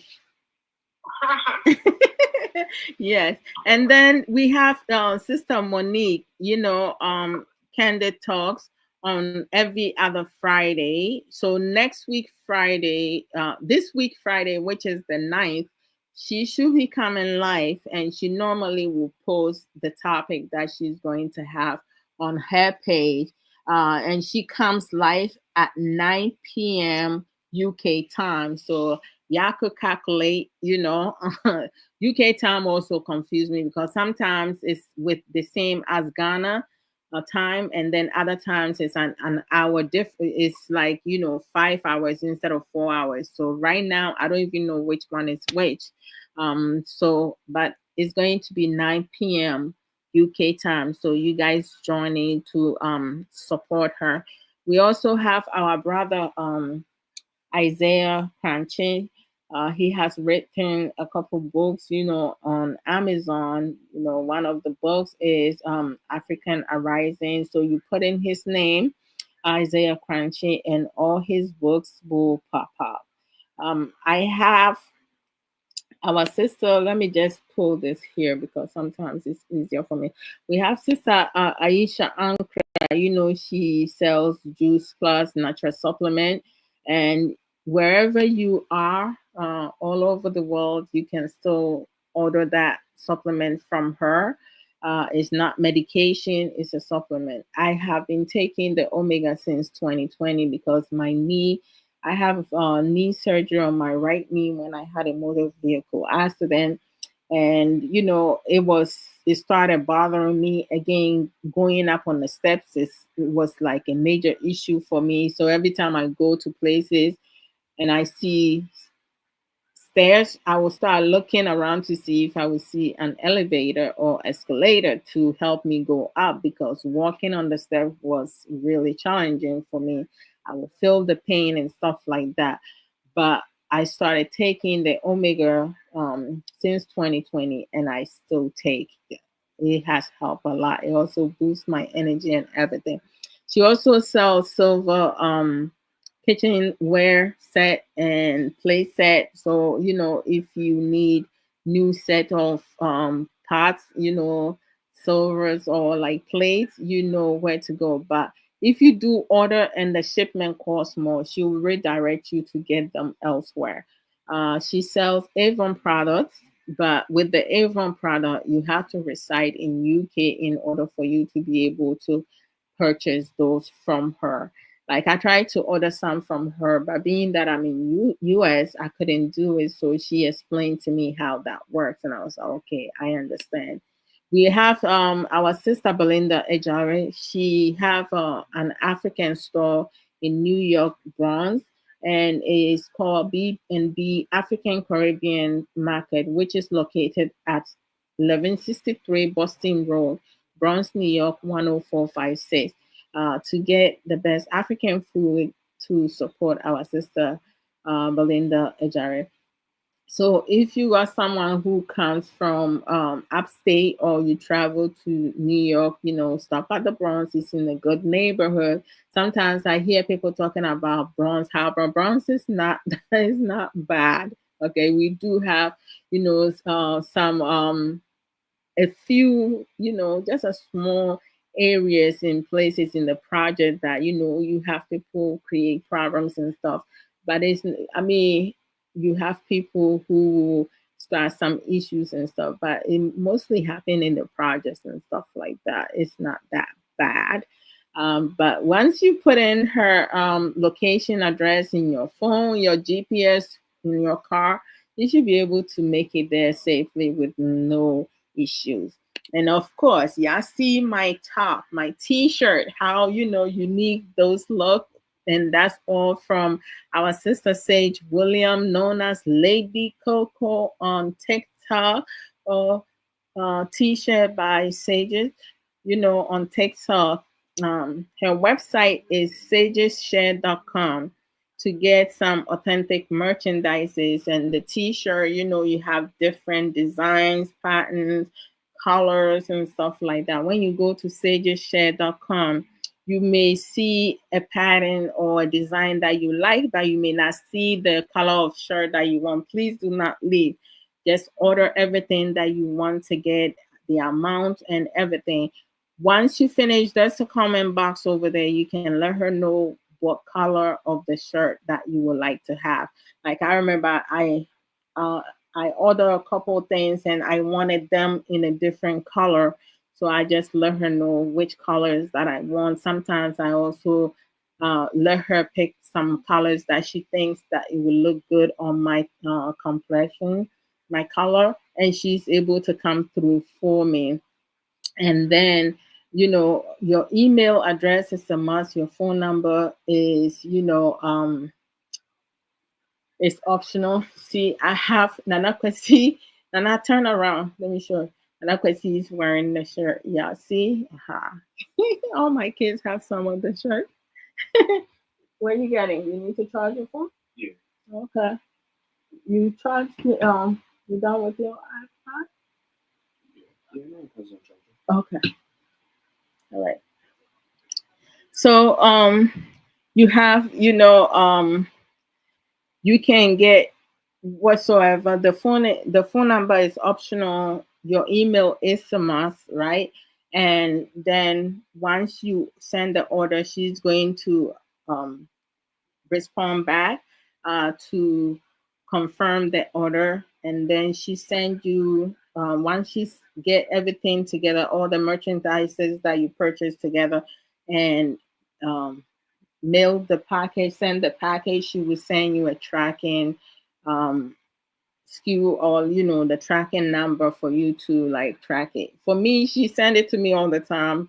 Trust me, I don't even pay attention to it. She track it for me. She let me know when they delivering the package, and she will tell me, Adwoa, although you get your package today, and sure enough, I will get it. So her customer service is fantastical. I have never had a problem with any of her her merchandises that I bought, the t-shirt, dresses. 85% of the dresses is one size fits all. If you tall, big, short, skinny, it don't matter. You fit in it nicely. The 15%, you have to have 32 inches waist in order for you to fit into that dress and zip it up. She sells cream with shea butter in it, jewelries, necklaces, earrings, bracelet, beads, scarf, handbags, and many other accessories. So when you go to sageshare.com, let's go over there and support our sister Sage Williams.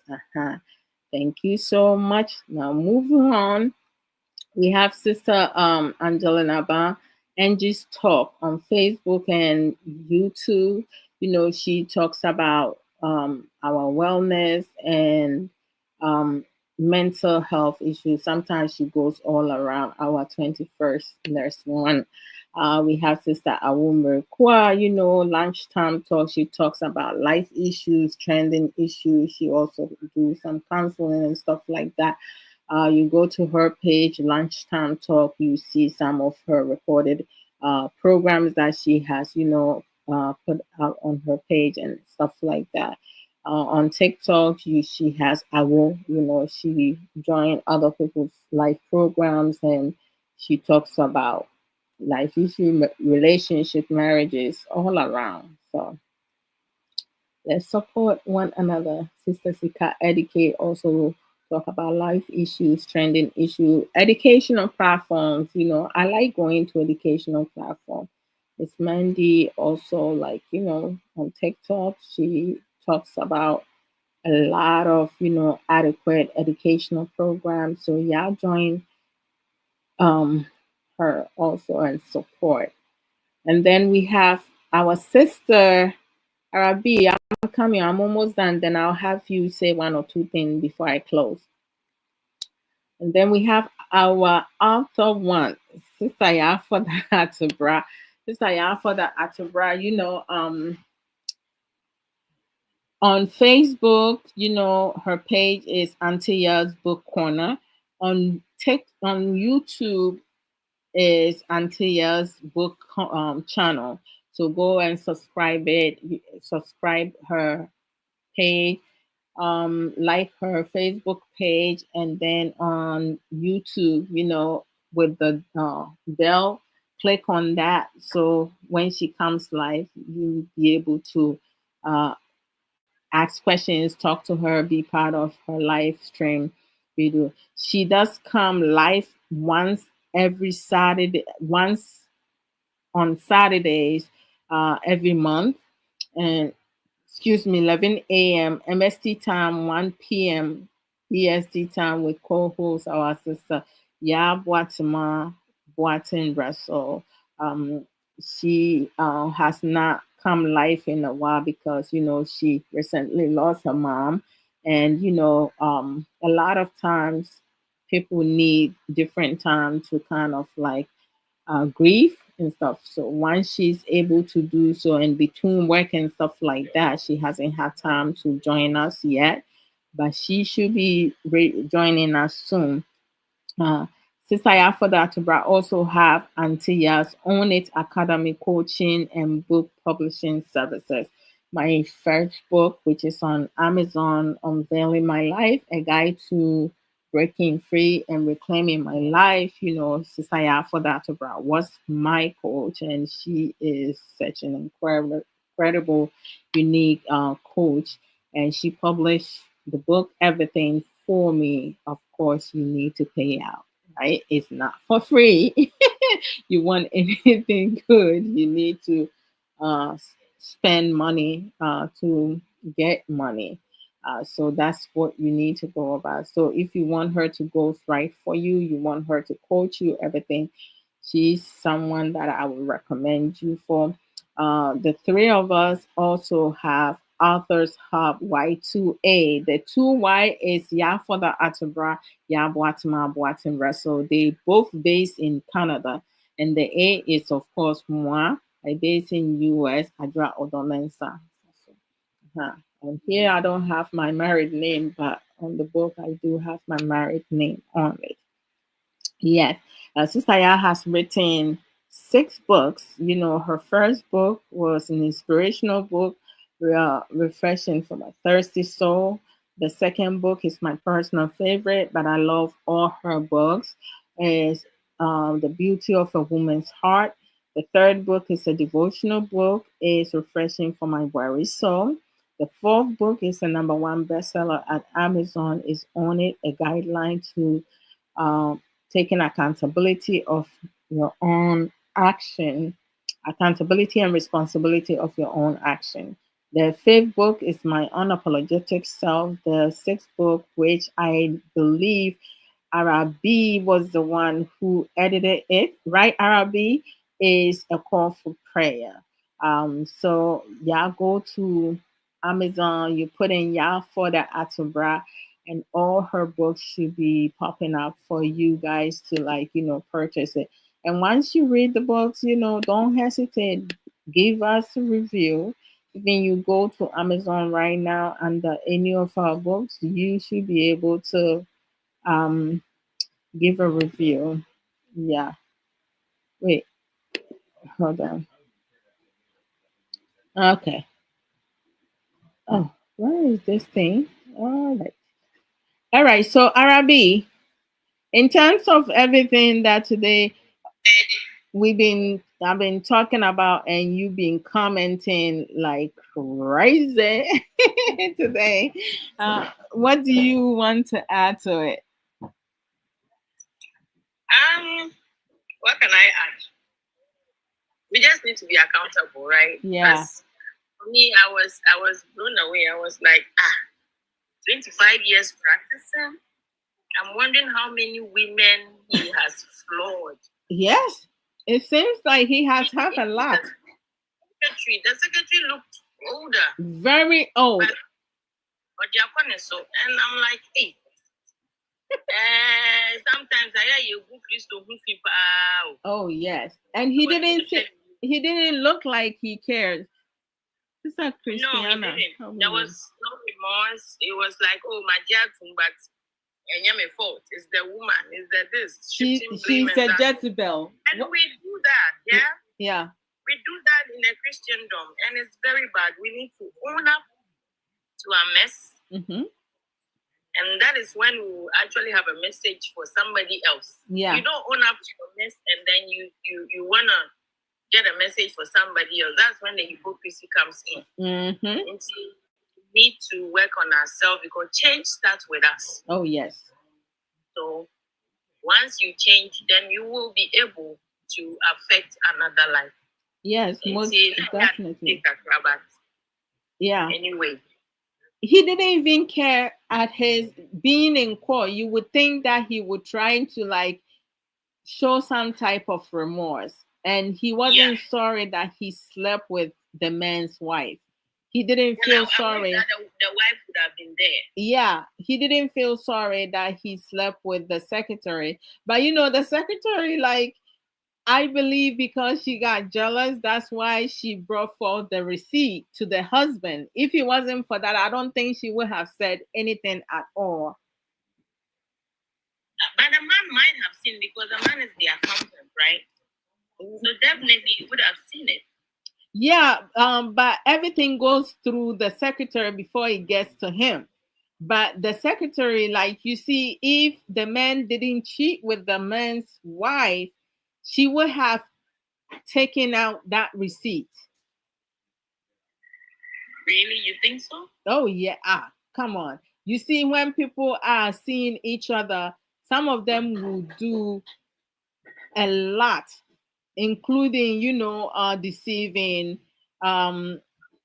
people that they shouldn't and lying for them and stuff like that. You see, the pastor said she was like, the reason why she only did that was because she was jealous that she wasn't the only one I was hitting.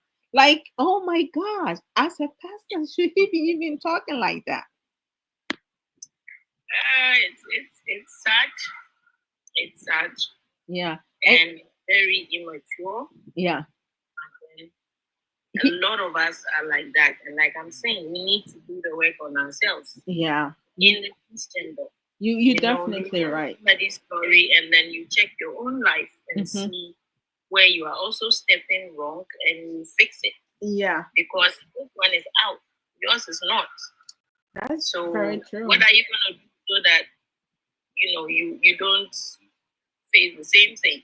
And even if you face it, then it would be like, oh, I did it, but I've done the work. No credit. But why was he calling the wife Jezebel? Because like you did what you did because you don't have any type of discipline. You fall into temptation. Deal with your problem and stop calling people names or labeling people because the two of you did it together. So it's both of your fault. No accountability. No, he didn't. Up to the end, he didn't take accountability of his action. He did not apologize because he wasn't sorry. Yeah, your brother was like $10,000 was too small. I know. I know. I understand where my brother is coming from, but in the court of law, like when it comes to cases like that, the most they can get is 10,000. They can't go above that. If they need to Okay. do it, they have to go a different route. But that's the amount they can get, the most amount they can get. Mm. Yeah. So some of us give the whole Christianity a bad name. I know, right? Can you? And he mentioned that he's been ministering for 25 years. 25 years. Damn, that's like So that's crazy. not the only people he's probably doing that with. It's just that these two women have come out, but possibly he's doing it with the choristers or whatever. Yeah. But then that's so don't let me go there. Yes. Hi, Mr. Ray. Yeah, but one thing that really caught my attention is that in terms of the manipulation as a church leader, right? Your members should be trusting you, and if they come into you for help and you don't have the qualification to do so, shouldn't he direct them to the right people, like recommend them to go see a counselor or like a psychotherapist, instead of him taking that on his own and manipulating the wife to go to bed with him? I mean, that is very bad. I mean, what type of an example he's setting? What I know is that some of these pastors, they take counseling as part of the courses that they study. Some of them. Yeah. Okay, so probably he does do counseling, but he has no self-control. There are psychologists who can take care of themselves. There's this psychologist I heard recently who by himself. Wow. He is a mental health, counselor, practitioner or whatever. Wow. In where is he? In America or something? That's horrible. He has tried himself, but he's the one that is, helping people with mental issues. So it happens that you might be in the field helping others, but then who helps you? So you need to take care of you. Yeah.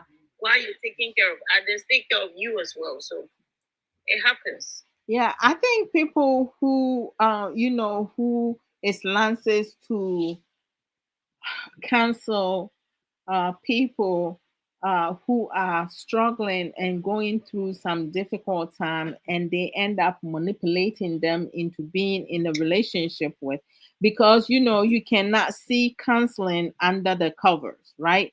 That will not help.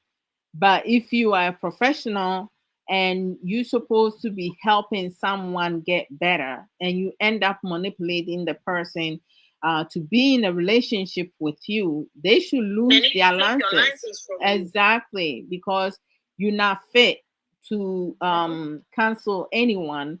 And that is the most dangerous thing, because the person that you are in a relationship with, they may give you consent, but they did not do that in their right mind.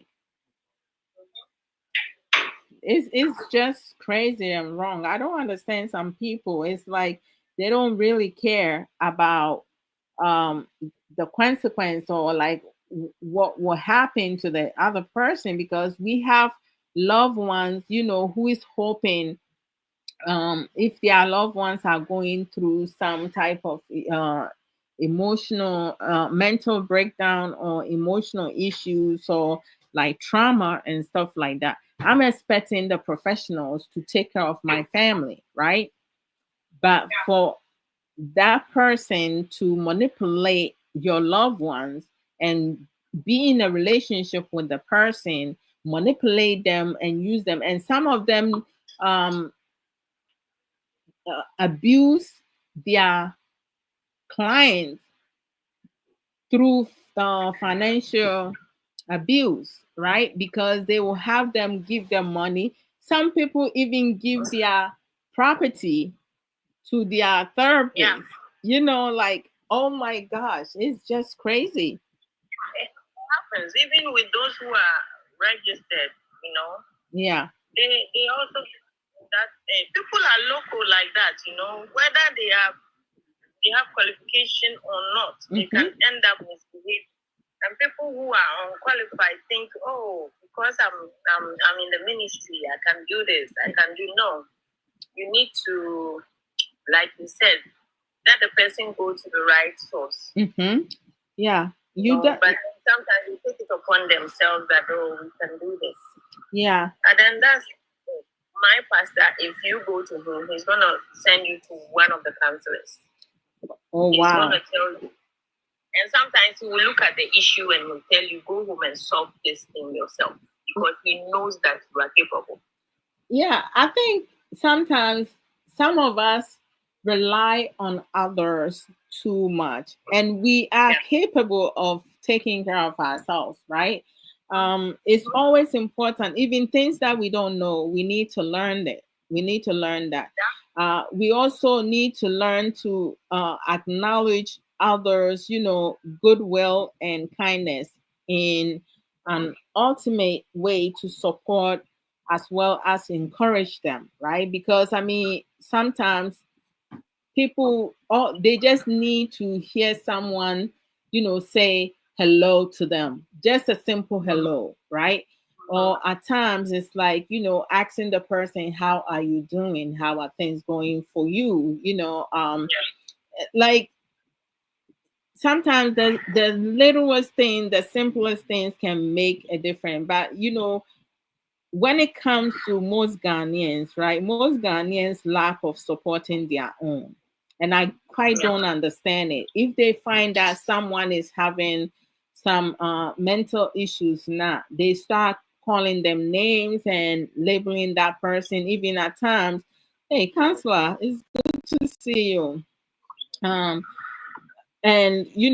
sometimes they will even include the whole family. Oh, you're going to marry to someone from this madhouse? It's so wrong. Like if someone is have mental illness, they're not mad. They're going through some difficulties and challenges, because this depression, any one of us can have can be depressed, because stress.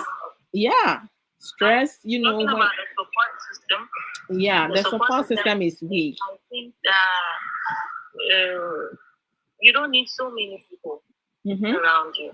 Just the right people around you. Because it's not everybody that is going to be receptive to, building you up, encouraging you, like you're saying, right? And then we need to learn, like you're saying, we need to learn. What your brother and I do is sometimes we read. Wow, that's good. Marriage books, self-help books. What are you eating? Inspirational books. We have this one. The current one we're reading is His Needs, Her Needs. And so we read it out, we take some of the points, we talk about it. Okay, what are you eating? Arabi, as I'm like sitting here doing this, right? Kay is standing right there with a bowl in his hands eating something. I don't even know what he's eating. And he's like watching me. He's watching me. And I say, don't give him. I'm asking what he's eating, and he's not telling me. Sis, continue, bro. Like. So I said the book that we're currently reading is His Needs, Her Needs. Okay. Whoa. And it really helps. There are points in there that you are able to discuss together. So what are the needs of a man? What are the needs of a woman? What are the ones you're doing? What are the ones you're not doing? It's different strokes for different folks. So maybe when it comes to a woman needs attention. So what does attention mean to you? I got your books. So these are some of the things couples can do together to help them, or people can do on their own. Read books, get insights on learn to relearn, like we've talked about, and then it helps. Every day is a good process. Almost definitely. You didn't get it yesterday, you can get it right today. You can gain new insights today to add to your life. Because life is a battle we're fighting, whether you like it or not. So the more insight you get to strategize yourself and fight the battle, the better. Oh, most definitely. Yes. Wow. Welcome. Sister Mary. Hello. Akwanaba. Yes.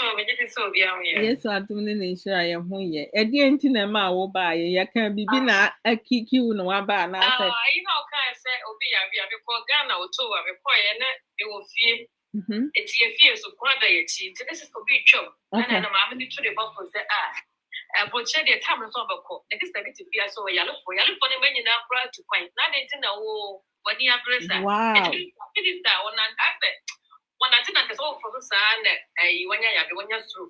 It's my money, but they say, if you're going to say, yellow for you to be a. The money that you find you. Oh. And example, no make him. It's not a mistake. Nah, I want to the people to ask the inquiry from by. If I manage Venezuela, sister, who are back to more people. You can approach it all. Yeah. Only if I want to grab bread and see who can and come up with them, man, come on in our. And to my but move to before. Oh, can I say, oh, you're a credit money that you found. Yes, yes. Wow. It's your promo, dear. To me, you don't dinner, you're crying somewhere. How power. It's just what it is. You're not my winning. I want you. And I accept. And yes, through. You gonna for your through him, we used in Texas. And me back from my brother, hey, Mary, me call to the Mayale do. She didn't say, never two insurance. I'm just a potato check up with Oko, was there Mayale. And they had the dentist, open dentist, go put us my way, do you for dentist? Almost I got a dentist, and to who our own dentist, oh, yes, she. Who may be a Michelle and no bus or something man right, who may be. Or say, they had 7 days a week, 50 something. So dentist said, dear, you with all that. Also, the only one on the time was that. And your problem. And tell we must social media don't do quiet more, and no more fun. A brand to stresses out about the social media, no do be at it. Wow. You're from there some more. I know who are focused on the Oku therapy, so could say the grandpa was I'd have been and so get a bad year. And you might be everywhere. Papa, and then I am nipa do bebre no omon person omo beg seeking counseling no neade. I mean it is like the BB yewa na getting counseling will help you heal now. I don't have a problem with that, and people should get counseling. You know, if you you have been traumatized and you just going through so many letdowns one after another, because a lot of us, you know, we keep things inside and suppressing things. Trust me, it will not get better. It will get worse as the years comes and goes. So and then said you also of course some more give him put it man or what was married some have you and I'm saying somehow the council want to be go who some oh no kuna to we are and you to be catch we can't talk no I don't know your problem your problem or no so nya one you no so to me that there be not who was no me harm you last Sunday we called the sister before I said you come with you it was bad gabe what over look over to put them was so when I'm so yeah Easter program I come up I'm not for sorry bra you took pictures but drop more fear your points on the price me they come with you they been them don't go what some of day baga came on you do if you baga can I mean so media no so many no what you coffee almost feel ho media na my minute to him again come with them and if I said you do go to and I'm a chairman man and be half of a friend fight with somebody about wow. And I got up one day and somewhere I hope from Monday. I'm not one in yeah. What I said to me now last year when you say, why I said you to me now, you're going to and I'm saying, hey, more while you. You're crazy. As I'm okay, minimum beer, or surgery, and a doctor. She was instructed to rest, to not be on her feet. But because it said the husband does not cook, she was forced to be on her feet to cook for the husband. And I was like, I'll be damned. I will not do something like that. So, Alicia, how are you?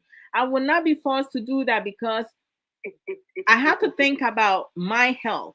You know, mental, physical, and psychological. Arabi says she needs to shift her focus and work on herself.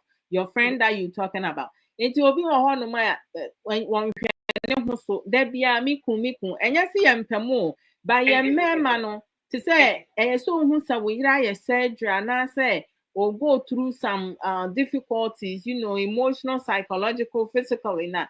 You guys need to support your wife. Just because it says she's your wife, she shouldn't be standing on her feet cooking after surgery.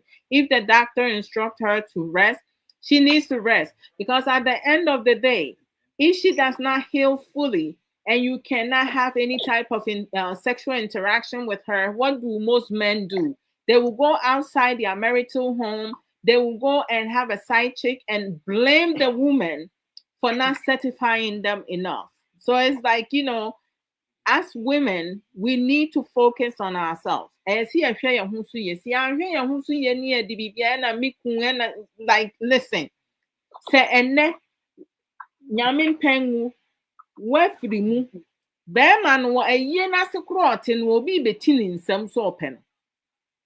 Ansa adwa sɛ obi wɔ hɔ a ɔno ɔntumi nka kyɛ ne kunu ɔde osuro ɔka ne kuru bɛgya ne nti ɔntumi nka nti ɔsɛ ring ne nso wɔ bɛgya ne nsa nti ɔno nkɔka. Well, ɛno no ɛyɛ nsɛm bebree. Obi wɔ hɔ a bɛrima no na ɛyɛ ne biribia nti osuro sɛ ɔka na sɛ ogyaa no a ɔbɛbrɛ ɔntumi nhwɛ ne ho. Ɔyɛ adwuma me wo deɛ nti ɔntumi nka. Well, obi wɔ hɔnom a ɛwɔ nteteyɛ ne kasa ne ɛkwan a wama ne ho because yɛmu bi wɔ hɔnom a yɛwɔ adwene da yɛ tirim but we cannot function without someone directing us. Most times obi wɔ hɔnom a obetumi a complain akyerɛ obiara with the exception of actually talking. Kasi, I hope I'm pronouncing your name right. Oh, thank you so much for the roses. God bless. Yeah, sending to sister Mary. So it's like like obi wɔ some people they cannot confront their significant other, especially most females, they can talk to their husbands and boyfriends. The reason why they cannot do that is because the male partner does everything for them. They direct them to do whatsoever. They don't have to do anything. And by confronting their male partner, they feel say the male partner will be upset and leave them, or like will no longer give them the privileges, the everything that they looking for and stuff like that. So a lot of times, they would rather sit quietly and have things keep happening. I said earlier, when you are in a relationship or a marriage, that is pointless. You need to learn to walk away because I would rather be single than being in a relationship or in a marriage that I know I am not happy, that nothing is happening, that we are stuck. You can't. Yes, and it's sad. It's you really need to upgrade. You need to put your foot down sometimes. Yes. You need to upgrade yourself. Facebook or so, TikTok was mad. What's the program about you? And they don't want to learn, so they want to just stay there. Okay, then she should stay there and cry. That's I mean, is that because we can't force you. You can take the horse Arabi, to the river. You took the word out of my mouth. I was going to say exactly that, and you said it. Yeah, because some people don't want to be helped. You can say all you want to say. You can give them all the encouragement, but they just don't want to do the work. And if you don't do the work, you're not going to get the results or the rewards that come with it. Yeah. So a woman like that, you need to shift your focus. There's this small change. Yeah. There's this small change that you need to do, and then strategize yourself. Most definitely. See that, look, I need to do this for myself, for my kids, so that if anything, I know what to do. So it's the man that will say, lie down, you lie down, get up, you get up. What kind of life is that? That's your decision to make. Like that. Yeah. And sometimes you have to be an Abigail. Be an Abigail. If the neighbor is misbehaving, you and it, because it's not about you anymore. There are kids involved. Yeah, I mean, it is a one thing that I have gotten over it. We do have some Ghanaian men, Ghanaian women, no matter what it is, they're never going to change. They don't want to listen. They don't want to learn. They don't want to unlearn and relearn. That's their lifestyle. That's their problem. It's not my problem. And we can't force people. We can't, I'm not going to beg you to do what is right for you. It's your emotions, your psychological, your physical well-being that you yourself is abusing, right? And a lot of times, some people are in denial. Like on social media, there's so much going on over there, but some people see social media as unhealthy, right? And some partners don't want their loved ones to be on social media because they feel like by them being on social media, it's either they're going to get wiser or they're going to be manipulated. So it could be either positive or negative for some couples. So some of them choose to stay out of social media altogether. That's their decision to make. But don't put yourself in situation if you're not asking for the help and not doing anything, making any effort to change yourself, then don't complain to people because things will stay the same. I don't understand why people complain when they're choosing not to do nothing about it. So why are you telling me, you don't want to make any changes? You're not talking to your partner about what is wrong, what can help you exactly, and what cannot help you. But yet you complain to people because the people you're complaining to, they're just going to listen and walk away. The person that you need to talk to, you live with the person or you have a child with the person. A lot of times, couples problems get bigger because they don't speak with the person that they need to speak with, which is the person that they are with. They are receptive to anything, everything that is happening within their marital home, their relationship. How we allow, what we allow people to do to us, they're going to go all the way. Because if you allow your partner to look down at you, of course, they're going to take it all the way to the max. If you allow your partners or you allow your partner allows you to talk to them anyhow, it's on you. We all need to be able to learn some coping skills to redirect our partners, give them verbal prompting, have conversation with them constructively and have them understand what your boundaries are. We need to set clear boundaries, but a lot of times people don't do that. And the worst part is that most Ghanaians, both genders, they support foolishness. When it comes to insult, many people will volunteer, even when it has nothing to do with them, when it's none of their business. They will insert themselves in other people's issues when it has nothing to do. How do we grow as a community or as a society and change because of enviousness, jealousy within people, right? Because a lot of people have envious and jealousy spirit. I don't want people who have this type of, attitude with them because they can never, help you grow. You will be stuck, right? The lack of support stems on the mentality of many people within our community and society. How do we change that? We need to remove ourselves from such circle. We need to break through that circle because someone who will not be beneficial for me, I cannot stay friends or talk to people who I will not. I'm charging it by the bed. Okay. I can't be listen to people like that because I like to learn and I like to teach. I don't come on live video just to teach, teach, teach. The comments that comes through, I'm learning through that interaction also because a lot of people have wisdom.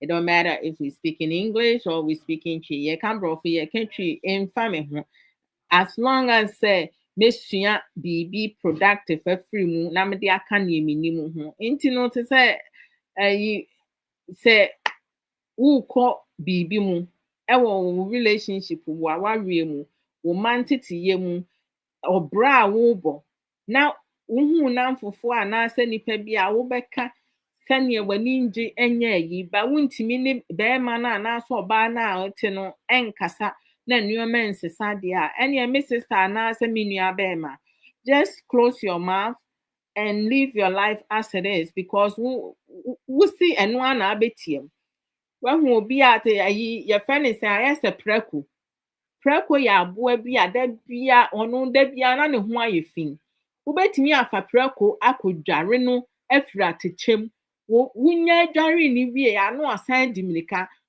no asan akɔtɔ atechenim ayɛ ne ho fin enti obibi saa no wontimi nsesa no no matter what te say sister Mary nipa say kwampo no te say bia wo kotu ni for kwampo na obekwa akwaka akire ni kun na afi no ni kun kura hu anu aba abeye nipa bone you be a third world nti nipa say o kana asem anu anso watie wosi hu unkasa kura I just said you are okay so picture report the on and say na wo wo ire mane ya dwa ne ko do sro ben kama agete ana say me ire na ka tira na me say a wo ire na ka tira afa de bu fu na ire na me say me fa ho manye me na do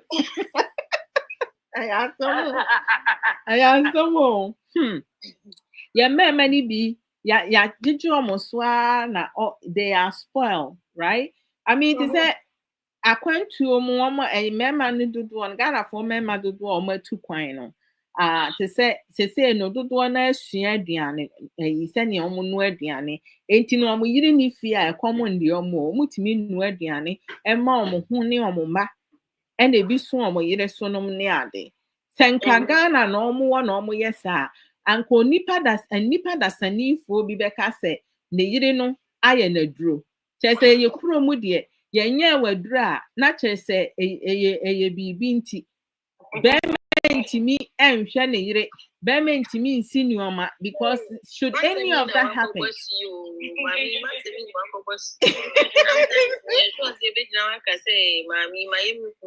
oh asemo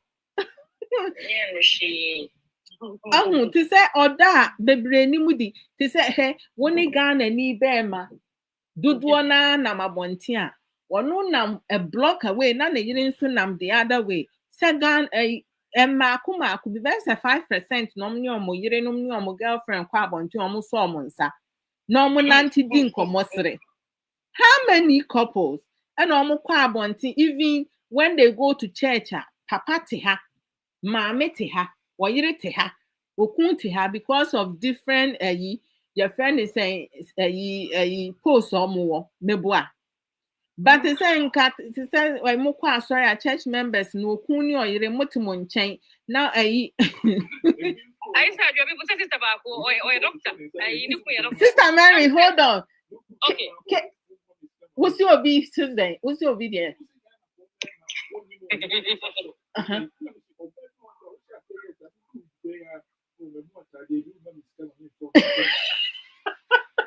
What kai what I see oba bi wo won so asanikun eso ne nsa no ne di odo saa wa abonti on bedru fi apost oh odo mehu atade bi o nka na nka me pesika bia je do ba de say moya sa ye planning ke e dia so na wo I don't do it hey makami bi sa na fa ako ke e dia sam na wo kan hey Arabi what uni abema oh well ya hu say wo da benti di obeka bia hey just remember my dream the way you guys think is wrong oh Arabi what it then again what's wrong with asking for a dress oh if they are intimate mouse yeah okay Arabi said what is wrong with asking for a dress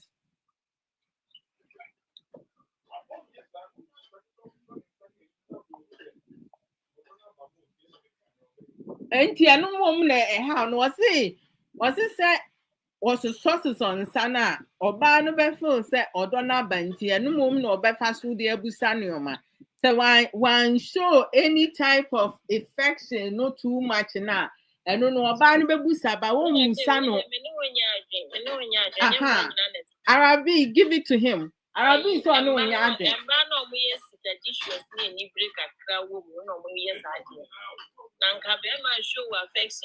Oh, Arabi, or Tia sign. Or Tia sign. Arabi or Tia sign was saying your money after your money now. Or Tia sign.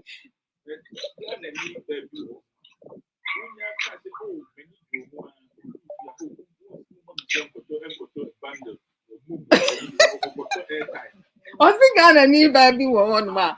We are in a liar. O could do if you are not afraid. Oh, won't send me momo na me fan koto airtime. Arabi someone is serious. But hey, we did it. When in the car one thing. I mean, to say some Nikkei car one thing. Normally we driving. Ain't you know to say like yan shada and anti momo ko baby. Yes, okay. Normally, like it's either say I will be massaging his thighs, and I say like, yes, stop it on the traffic light because when you drive now, you don't need any distraction and stuff like that. But to say be a car one thing, I be on ma yakofa and kalana and mri womuntino. Or costa metika nim, and I see any costa na like if you no come 1 hour, like 1 hour more, and I'm the other because we could eat me here and no money. And you know, the only time is like your co-event, no money idea. We sit together, we talk together, we dance together, and stuff like that. And yeah, different, yeah, do my full front, you know. Okay, say me be chance. Yeah, me say we take you 1 day out of the week. We'll go for a stroll, and then I'll see if you hold my hands or not. If you don't, I'll come and tell. I will come and tell, pa. I know. Yes. I will see what he will do. And I'm a band, so I may near walk. Arabi will saying to provoke. But Kate, is that but sometimes I ask Kate to buy me some stuff. Oh, if you don't have a catch and say, okay, say no, ask me gain weight and ask me lose weight into me. I need different type of. I need some things now. It fit me well, and he sends me money for it. You don't complain, and I say no, so yet, huh? Okay. Yeah, when I ask, you give it. Oh, Arabi, between though, he said I have a surprise on Mother's Day. I can't wait. Woo wee! Oh, beautiful! I know, right? Cultivate the relationship. Oh man, now I'm going. Now, cultivate your relationship. I show someone to pizza, mommy. Ice cream, mommy. So say, mommy. You see, I know that my money be. Yeah, and then a man money be some be show any affection. I don't know, but it's not right. I just think that's a more quality each other, and as a more date, and as my warrior. And some hold them on Sanum. A lot of Ghanaian men are so unromantic.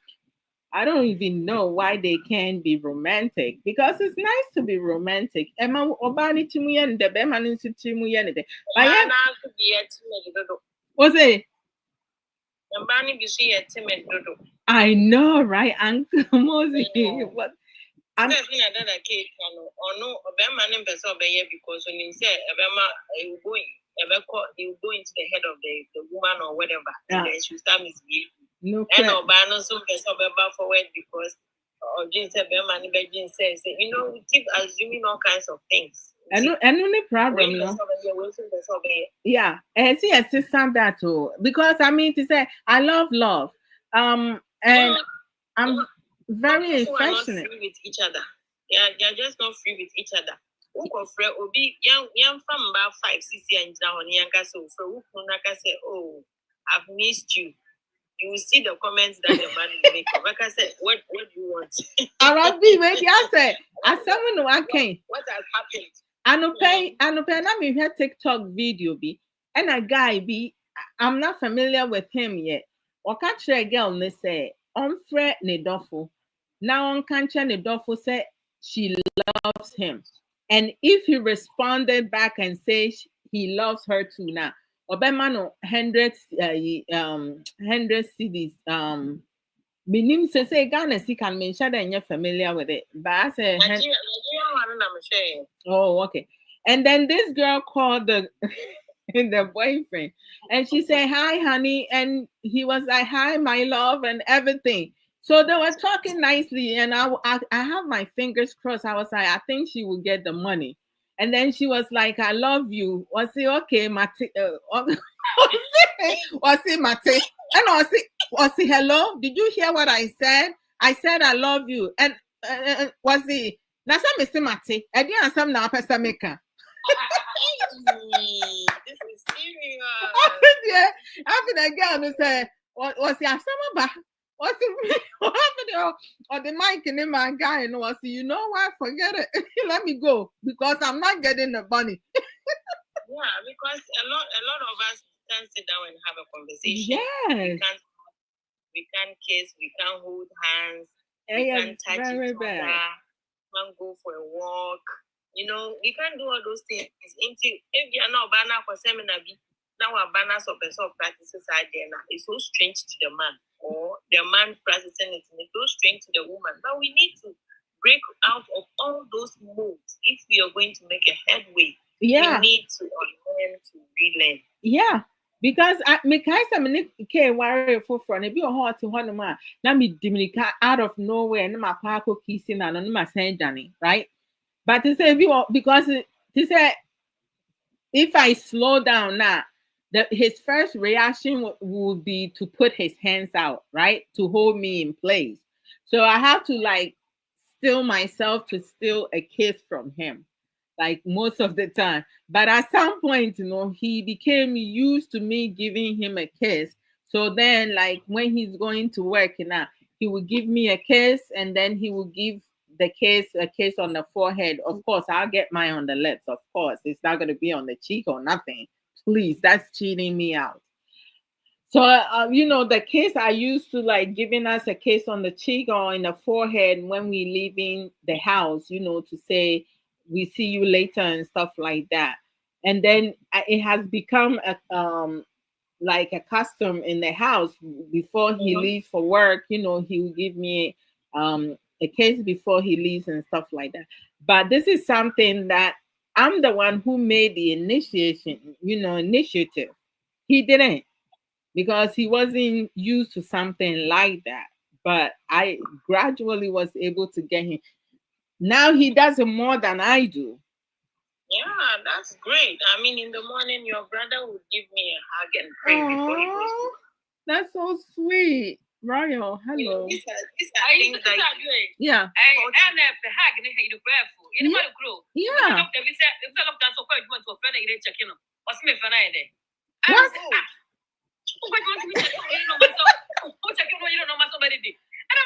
for your course, you're checking your money and money.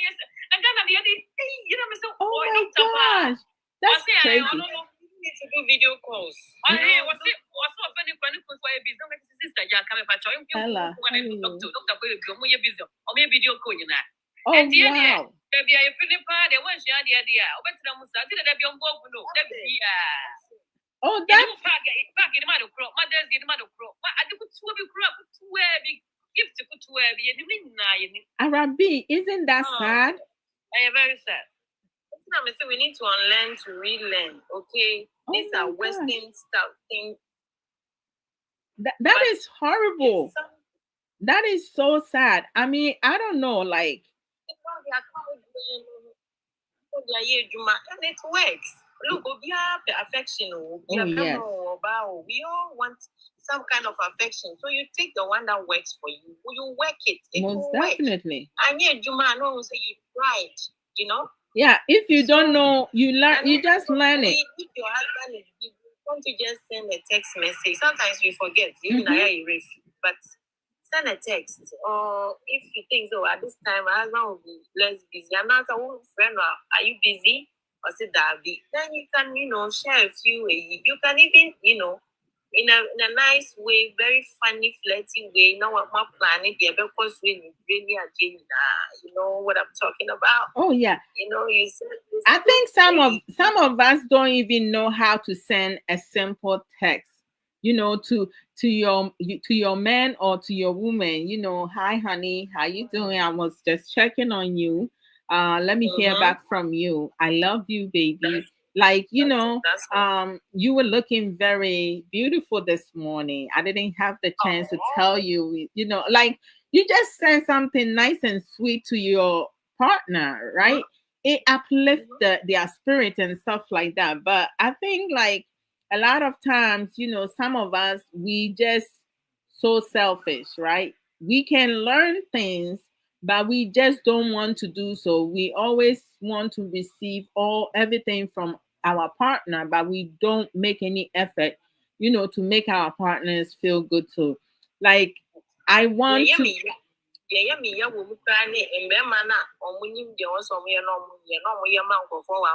Oh wow, that's the worst. That's the worst. Because wokɔ abɔnten a nkurɔfoɔ bebree hu sɛ, oh, nipa asomasi o, you're saying so now you are the worst partner at home. Yeah.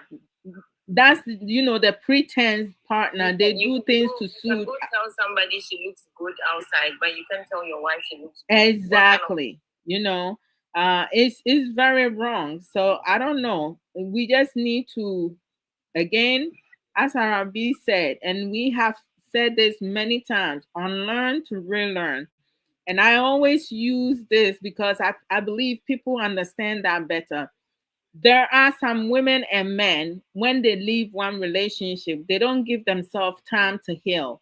What they do is because they're thinking about what their exes will think, or friends and family will say behind their back. So they will jump from one relationship to another, even when they're not ready emotionally, psychologically.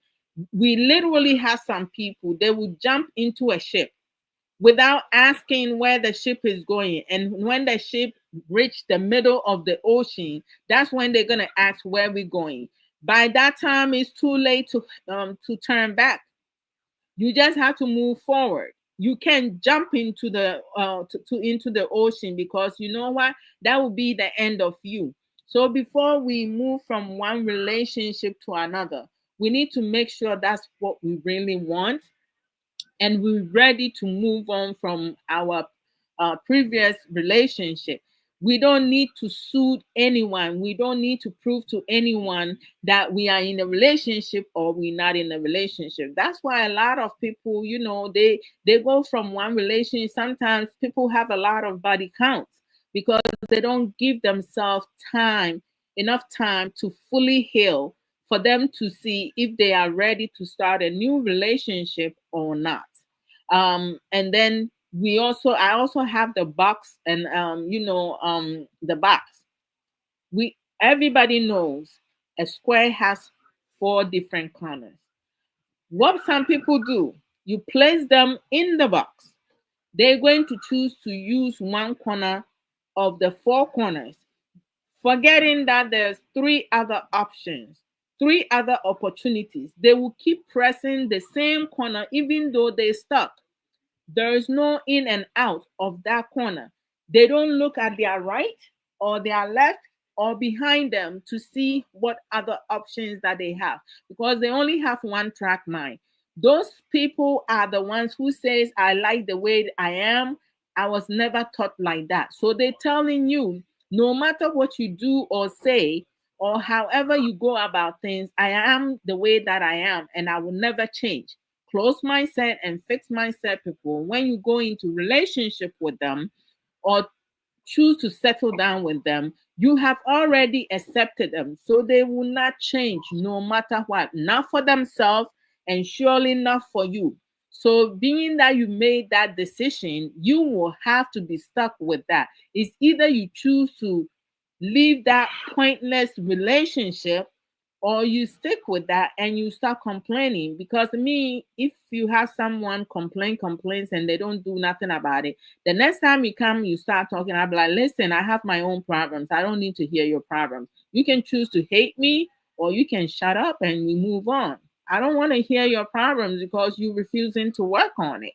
Stay like that and don't complain. Bam, that's it. As simple as that. We can fight for people, we can fix people. We cannot carry other people's baggages. When your past relationship is your past relationship, as to whether you made the right choice, poor choices, whatsoever, that's your decision. What have you learned from it? Because most people don't learn from their poor choices and they keep carrying on and become entitled. I don't have time to babysit anyone.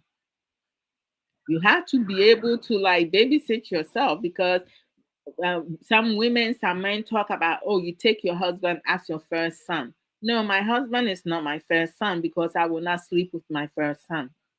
Seriously, I'm not his mother. I mean, if his parents are no longer alive, I'm his everything, hypothetically, but he would never be my first son. That's my equal partner. As simple as that.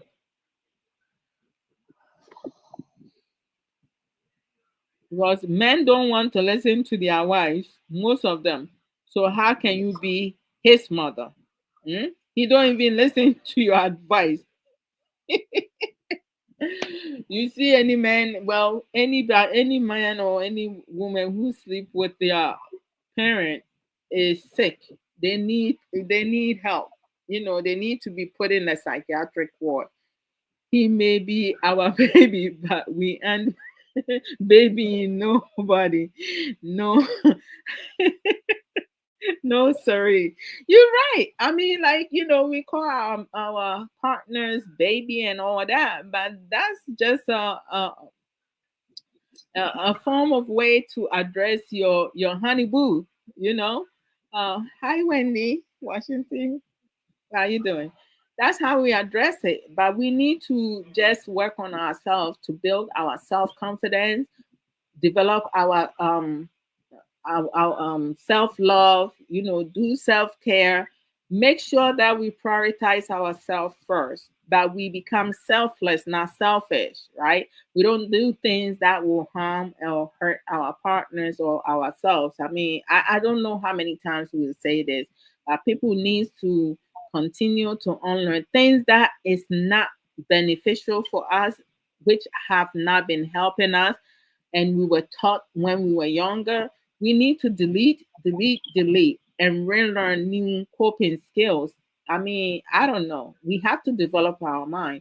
We cannot have people manipulating us. We cannot have people looking down at us because, what we allow other people to treat us, that's how it's going to happen.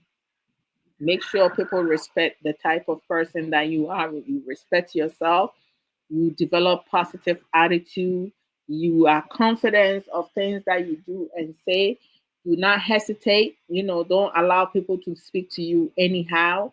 In your relationship, make sure that you respect your partner and your partner respects you and understand you and you also understand them. We were not raised in the same household. So we can expect our partners to think like us, talk like us, do everything like us. We need to learn to compromise. Ɛnyɛ biribiara na yɛbɛtumi ayɛ ne the same, but in due time no, we can positively influence our partner in a positive way based on your own action and their action, right? But you can force our principle on our partners, on other people. We all have a choice.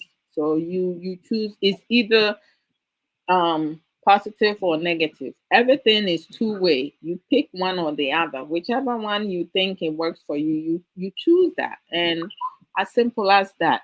So Arabi, do you have anything to add before we go? Then I have Sister Mary also say her um final admission, so we can go off. Well, for me, I think I'm done. I think we've talked about it all. Unlearn to relearn. That's it. Got it. Thank you. And Arabi, I love the relationship you and my brother have. Even sometimes when you live and we talking, brother Kingsman, Uncle Guru, how are you? When he jumps in some of the discussion that we have, I just love it. Kay will be doing the same thing, but I can't wait. Now he committed. You all heard that he said I have something special on Mother's Day. So if he gets me nothing or I don't see nothing, I'm coming to tell on him because y'all heard it. I will come and tell on him. I'm not gonna hide. I'm not gonna come here and say, okay, no. If he does not impress me, I'm coming to tell on him.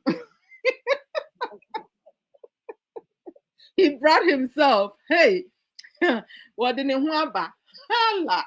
Me say, what didn't Wabe? Any, not just obey any sopros. Samary, who will be able to me, who person the chatto.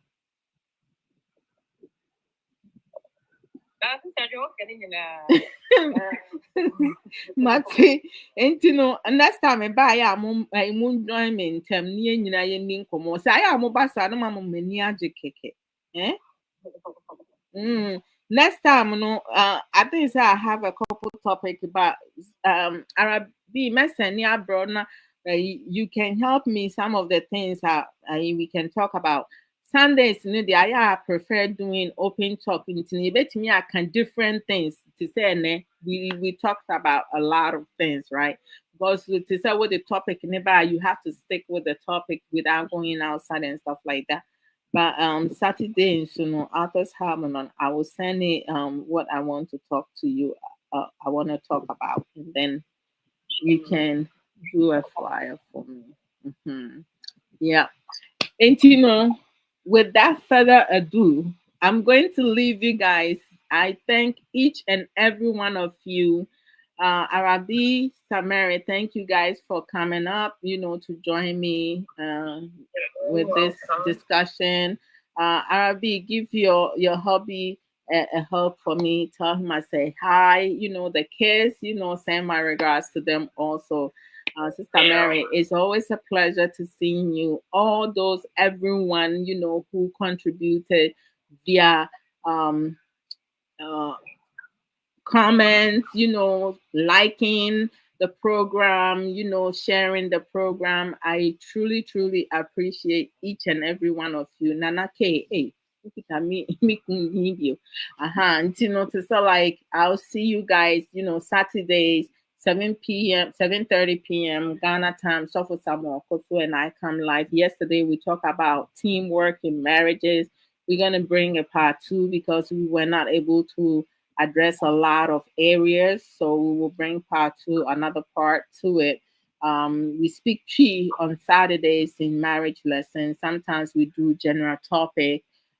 Sundays, which is the one I'm doing, I speak mostly English, but if you come up and you want to speak Chi, that's fine. We can understand it because your dominant language, I'll prefer you speaking that. Aside from English and Chi, and I don't understand any other languages. So please just stick with the two, right? French, I only understand the basics. Aside from that, my name is Ne. How are you doing? Bye bye. No, that's all I understand. So don't bring much up here. I won't be able to have a dialogue with you in French. Okay. So I thank you all, those who shared it. And everything. So you guys tune in next this week Saturday. Oh, Arabi, this Friday the 9th, Kay, myself, my mom, my dad, my mother, my parents' church, they having Mother's Day event, and they have the church members invite some family members and friends to also come through. You have to pay for it, right? We each have to pay like $100, which is fine with me. I didn't care how much it was gonna cost. So we going on a date on the night. Yes. I have to go and buy my evening gown. Like my dress, I have to go and buy it. maybe by Thursday I will have to buy it, and I'm going to look so cute. I Kay's asked gonna dress up. Yeah, it's gonna be really fun. So I'm looking forward to it. I requested for a day off on the 9th, because I'm looking forward to this event and stuff like that. So oh yes, and that's then cool. yes, it is. My mom called me. And I called Kay, and I asked him, if he would be willing to go out with me because we work different times. So most times I go to places without him, but this time around he's going with me. So I am really happy about that. Nice. Yes, yes. Yeah, and so he, Okay, myself, so and the au in-law. revoir, Madame Sassou. I know, right? And your birthday is the 8th, right? Hmm. Yeah. Yeah. So we'll talk, and you guys have a blessed safe week. Take care of yourself. Before each and every one of you leave your home, always pray, okay? Because you don't know what is out there. Sometimes we forget, even if you're rushing, you're running late, do not rush. Sometimes when I'm driving and people are like driving slow in front of me, I don't have a habit of going past them. I'll drive behind them till they go about their way, because sometimes that could be a sign, right? That you rush into somewhere, something bad will happen. So I don't rush driving.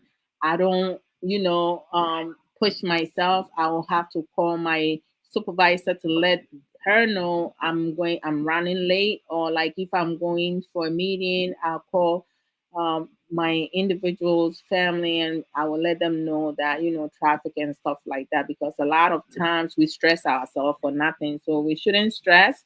And use music if you feel down or you feeling certain way. Always play some music. It could be gossip song, any type of song that will relieve you some of your stress. We need to do mindfulness and a lot of things. There are so many things that we can use to distress ourselves. In no way that we need to be stressing ourselves and thinking about other people. No, think about yourself, because I love life. I love this world. I want to live longer. I don't want to like die foolish death. So I love you all. One love to each and every one of you. We'll talk again. All right. So y'all take care. Au revoir. Au revoir. Bye, guys. Bye, Mary. Bye, Lulu. Is that Yes. Lulu? Bye, Lulu. Love you guys.